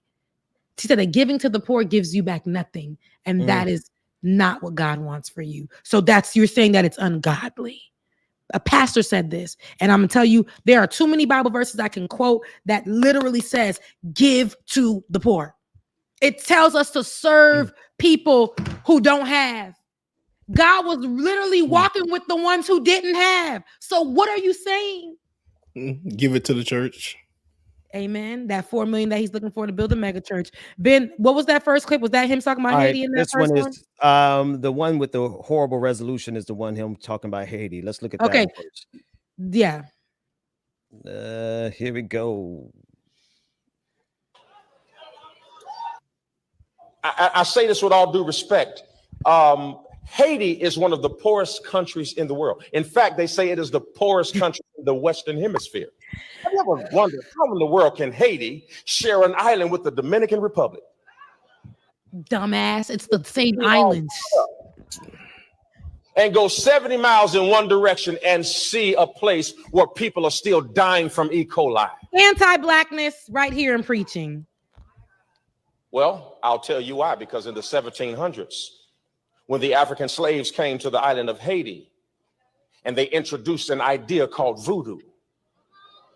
And so we look at Haiti and we ask, why is it one of the poorest countries in the world? It is not because it is full of ignorant black people. They are as smart and as intelligent as you are, but there is a spirit. You see that sprinkle of good, and the rest is. I say this with all due respect. There's a spirit on you, Pastor Keith. Don't get me started, because now you say, you done played that clip, and now it done took me somewhere I don't want it to take me, because I already dealt with him last year when he made that comment. But Ben, go ahead, play the new clip about his comments. I just want to see everybody say what I said on Twitter. I'm so tired of this breed of Negro. That was my reply. No, dead ass. Because brother, how he sprinkled just enough, but without. Oh my God. How do you say there's a spirit that's over Haiti that's causing it to be poor and not call out the spirit of white supremacy and the spirit of capitalism? See, that's because he's working with the spirit of white supremacy and the spirit of capitalism. Because he's a talented tipped black elite. He's telling his poor church, literally, oh, baby, that's the word. Why he's telling folks not to give to the poor, whatever, because they can't give nothing back to you. He asked his poor church to give him $4 million after they too were affected by that same storm. He was able to hype on a jet and go help his wife promote a book, go to events, and his church was supposed to help him raise $4 million after it was reconstructed by the hurricane help that he got. Please. Please, my brother, you over there. There are too many pastors like y'all sitting up there getting into the church false doctrine. I don't play about Jesus, but I do not know. And I absolutely don't like. I left the church here, and I call them out by name. Victory World Church. I left that church. I left that church because the main campus did a similar sermon to this, and the pastor was white, and the people in that church were mostly African. To this day, I will not go there because that can't be. And what he's talking about is in the 1700s, in late 1700s, when those African slaves went and met up at Bois Caiman, right? And which is in Haiti, a special place in Haiti. They went and met up. So for years, they were meeting up there to discuss how they would revolt. And they had a ceremony there, right? And they did that, a spiritual ceremony, voodoo. And they made a blueprint. That was the first time, That was the first time that they got together to create that blueprint to help get his ass free eventually in the future. It was that Black revolution that led and spread around the world, where slaves understood that they had opportunity all around to get free, to revolt, and be successful. Talking about a spirit. It's a spirit over you. Especially in this other video, Rebecca. This one, while you do that battery thing. This is the one he's talking about money. Anytime a person is in need, y'all go to running and dropping money. But let me tell you something. The poor will be with you always. And there is no blessing connected to blessing the poor other than getting back what you gave to them, but no multiplication. Multiplication is segregated for tithes and offering. When you give to the poor, the only thing you do is help them, but you don't help yourself. So when you give $1 to somebody on the street talking about I did my job, God like, thank you, but it ain't gonna help you. Read your Bible. What? See, bro. Charity does not bring wealth. So only the tithe does that. And honestly, y'all, you don't believe me? Guess what I'm gonna do? I'm gonna preach on it. And I was like, okay. The Bible says opposite of what he about to preach on. Go ahead, Bubba. My bad. Exactly. Now, what I was about to say is this is the main reason that I stopped going to church. Messages like this, you're contradicting everything that I was brought up on, because that's not what I was taught in church when I was coming up. When Mama took me to church and I went to grandmama's church, this is not what we was taught. We were taught to help thy neighbor, help those who are in need. That's biblical. Not only were you taught that, biblical. It's in the Bible. The Bible is the basic instructions, right? Before leaving earth. That's what the Bible stands for. And here you are, because I'm pointing, look, my millennial behind, pointing to the phone because my Bible in the phone. Pause. Here you are providing false doctrine. And Bubba, I hear what you say, and you are like a lot of people who stop going to church because of pastors like this. And it sucks because there are actually many great pastors who are not online or who are doing the work. There's this one pastor, I call him, he's in Atlanta, I call him the DMX pastor. And he does 2418, or it's a few numbers that he does. And I like his preaching. I don't like the dark aesthetic of the church, but I like it. People don't like it because he's actually preaching from the Bible. Okay, that's just what it is. He's preaching from the Bible. It's just that he has a DMX trouble. He's really DMX. This right here, what we're looking at, Pastor Keon, he's taking whatever is trending online, whatever can actually associate with the politics of things, whatever is actually like something that can gravitate towards a certain group of people who have money. He's not going to speak towards the poor. Clearly in his preaching, he don't like the poor. Thing he said was a talking point. Exactly. First thing he said was a talking point that comes from conservatives, or that comes from the diaspora wars. These are things that he already believed before he started getting big in preaching. Okay? We didn't know about little beady head Keon before he got with Shani. I still didn't know about him. I never knew about Keon. Nobody knew about Keon. Keon got with Shani, and that's when she became first lady. That's what it became. And I love growth and I love change. I love that we are getting with the times, but sometimes I get upset when I see things like when there's actually, he's doing what the world does. And this is why I say this is why the Bible says the world and the church can't be the same, because when I'm so tired of the world and I need to figure out a way to get my mind right, I go to the church. And I can't be getting the world from the church. The world out here is nasty. The world out here is telling me I ain't this, I ain't that. I come to the church and you're telling me the same thing? Absolutely. Look, Ben, that's right. Ben is dropping receipts if you guys are looking right now. Listen, Luke 6:38, Proverbs 22:9, Isaiah 58:10. Okay, these are all the literal, and these are not all. Most of the Bible has stories, verses, literally commandments that talk about giving to the poor. Yep. James, you were about to say something, James. Oh, no, that was it. I got it out because, like I said, the simple fact that you got somebody preaching like this, I'm staying away from that. Now, granted, as I got older, I found my home and I found my church, and I'm glad I did. But when you have pastors like this man that's teaching that you shouldn't give to the poor and just give to the church, and I mean, I understand you're supposed to do your tithes and everything. I don't have enough money to do tithes.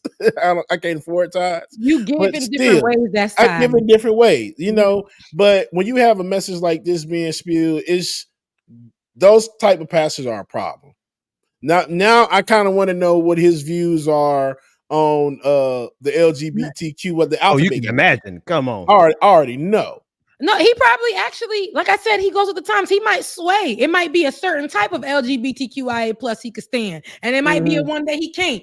You know what I'm saying? Like here we are, and not being got a Chat GPT 4.0. You upgrade like that. Chat GPT is the shiz naive. Do you hear me? I have a bootleg version. It ain't even called Chat GPT. You know what? It's called something else, child. But anyway, it's what I could afford. No, but seriously, this is very problematic. And here's the thing: this is similar to Dr. Umar. They sit here and they say one thing, they turn around and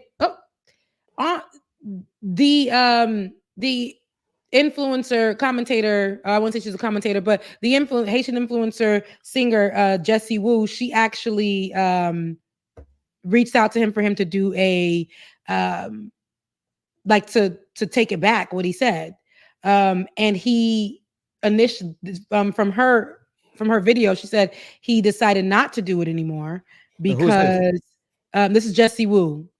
She's also like a media influencer online, a Haitian one. And he decided not to do it with her when he found out that she wasn't just hilarious. I think he said he thought that she was just hilarious.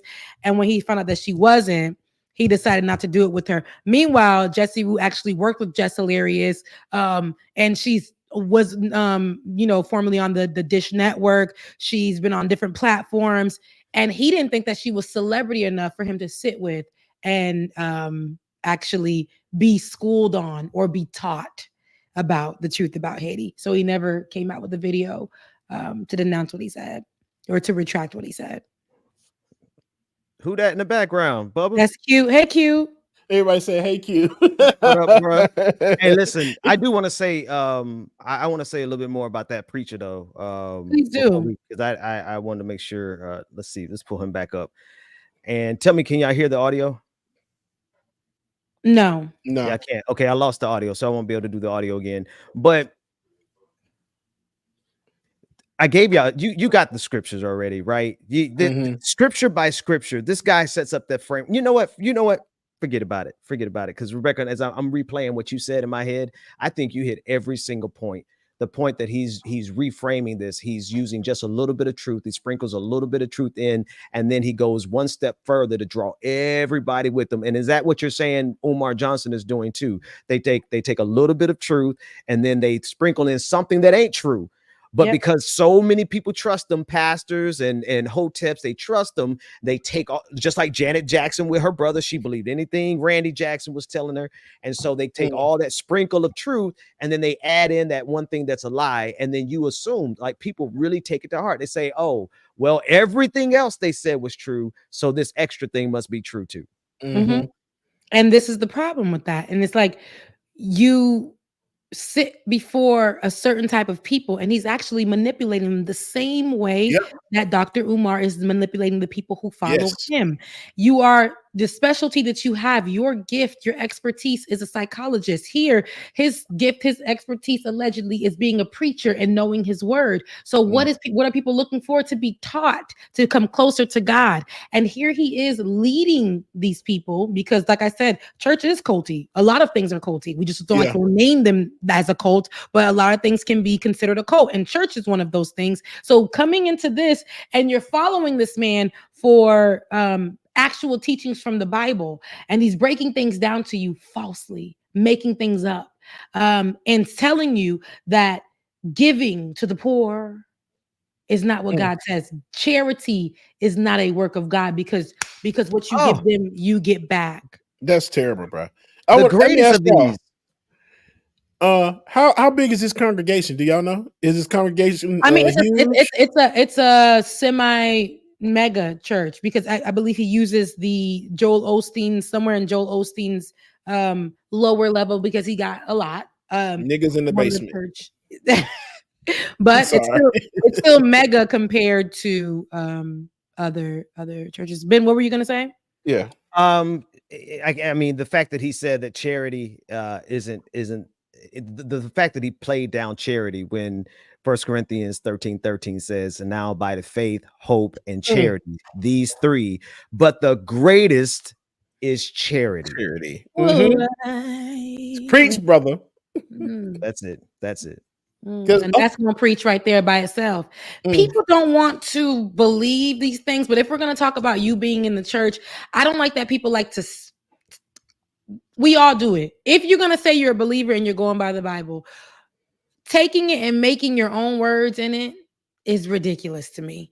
Just go. I mean, make your own Bible, but don't say it's the Bible and don't go preach to these people who are looking for that type of word. You're not going to go into a Muslim place or be around a Muslim person and preach to them or talk to them or pray with them the way that you prefer. You're going to respect that religion and do it that way. You're not going to go to anybody who is in or believes in Buddha and pray or observe or whatever, and you're going to do it and respect it that way. Absolutely. What we have here is how Black people go ahead and follow. Black church should be is a sacred space, and we're losing it. We're losing the recipe because of people like Kenyon, or what's his name, Keon Dixon. No, sorry, not Ke. I'm getting Kenyon Dixon wrong, and Kenyon Dixon is a great singer and he's a good man. Savannah, sorry, Kenyon, it ain't you, but Keon Henderson, whatever his name is. Keon. No.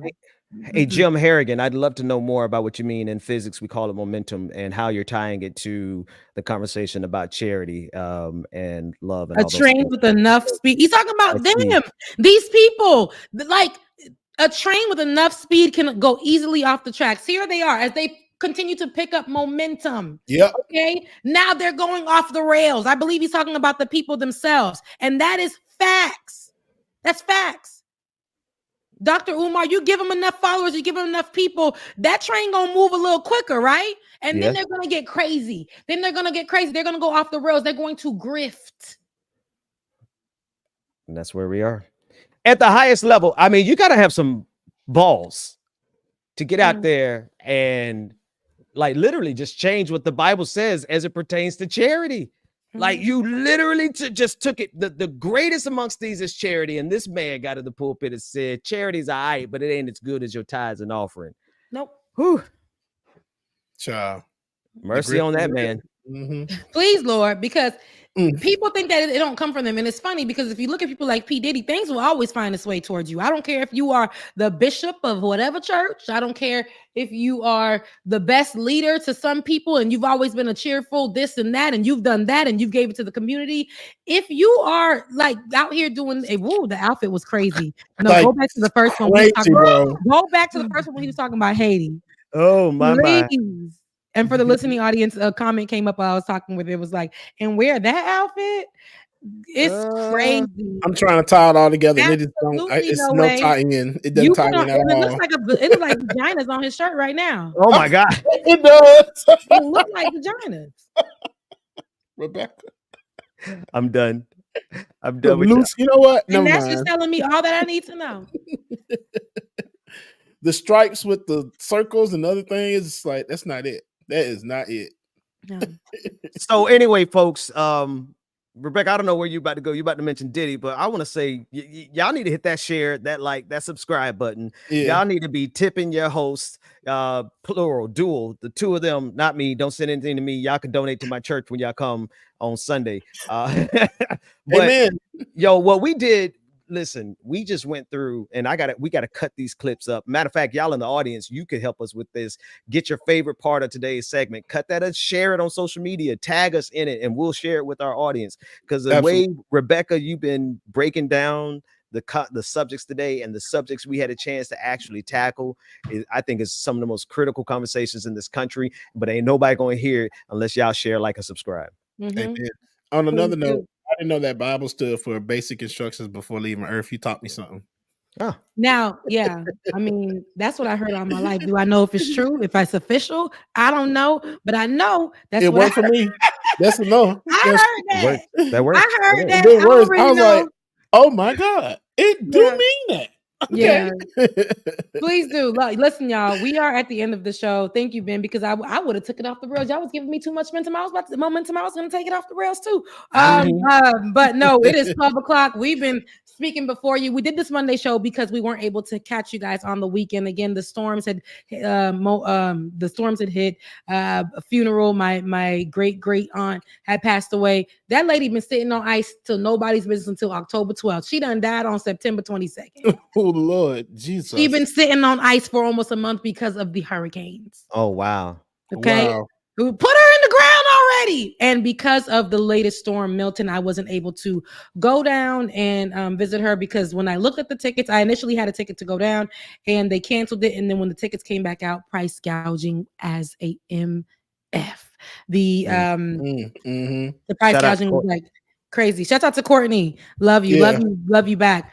But and real quick, somebody said they couldn't figure out my Cash App. I don't have Cash App. That's why it's closed. So DJ X3C on Venmo. If you don't have Venmo, then send it to Rebecca and she'll get it to me some way, child. There we go. Look. I will. I won't be like everybody else. I give it.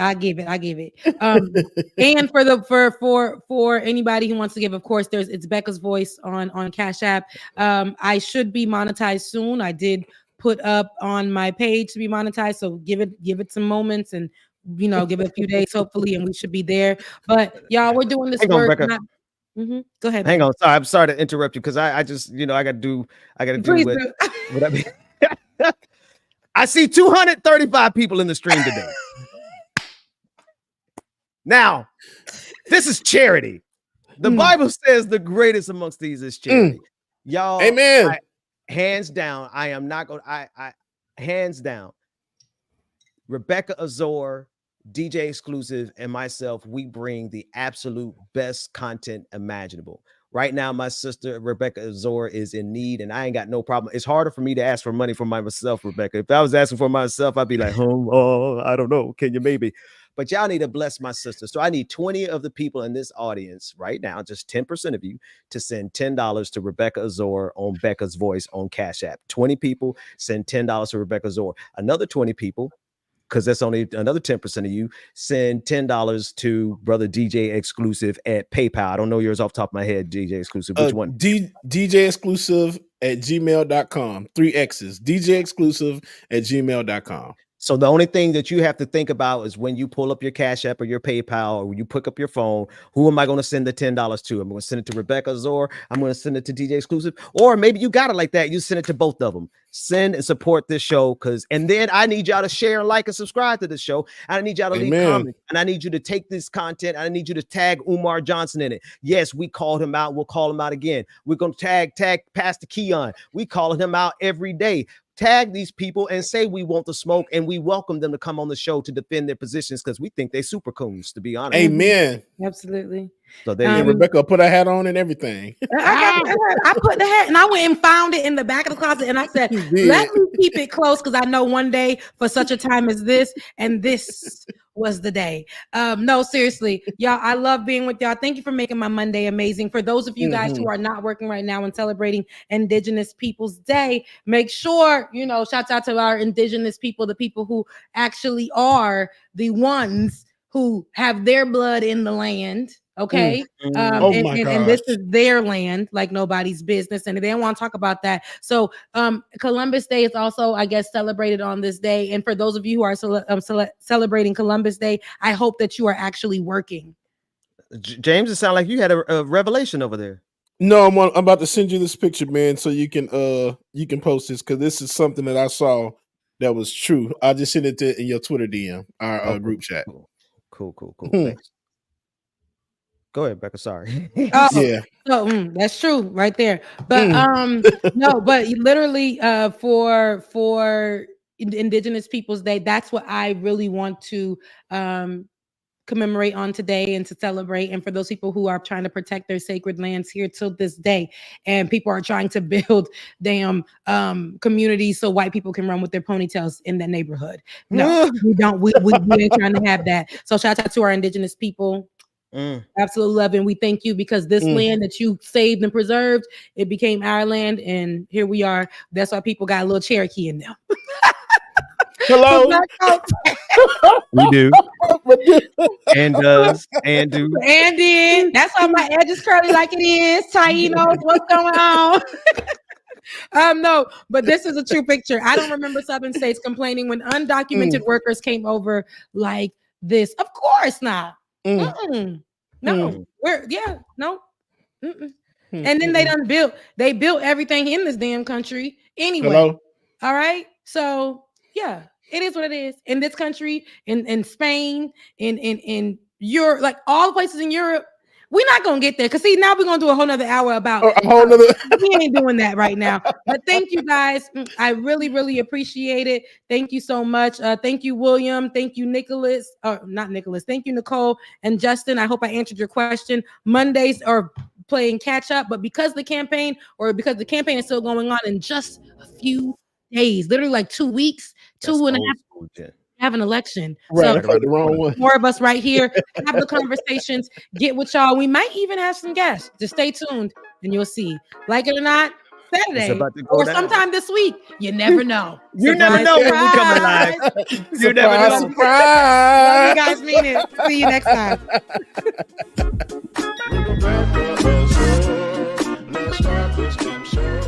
We thank y'all again so much, y'all. Hope y'all have an awesome Monday. Go be great. Do something for yourself, man. Love y'all. Mean it. We will see y'all real soon. Deuces. Rebecca Zora's in the house. You know she got a funny story to tell. Talking politics, culture, or real life-ish. I live in life in the ATL. Benjamin, yeah, that's my man. He's always coming up with the master plan. Politics, scheming, or trying to find the meaning of life. And while the feds keeps us in strife. I'm your DJ. I really don't need no introduction right now, but you know what? I stay dropping them jams. Y'all know who I am. Good hope, dad jokes, culture-ish, politics. What you're hearing right now was the culmination of all of this. I started out with the mic in my hand, and I graduated to a plethora of fans. I love bringing joy to the people. It makes me feel great, makes me feel regal. I do what I do for you. 8 p.m. Friday, you know how we do. Let's go. It's time for Like It or Not. Rebecca Azure. Let's start this damn show.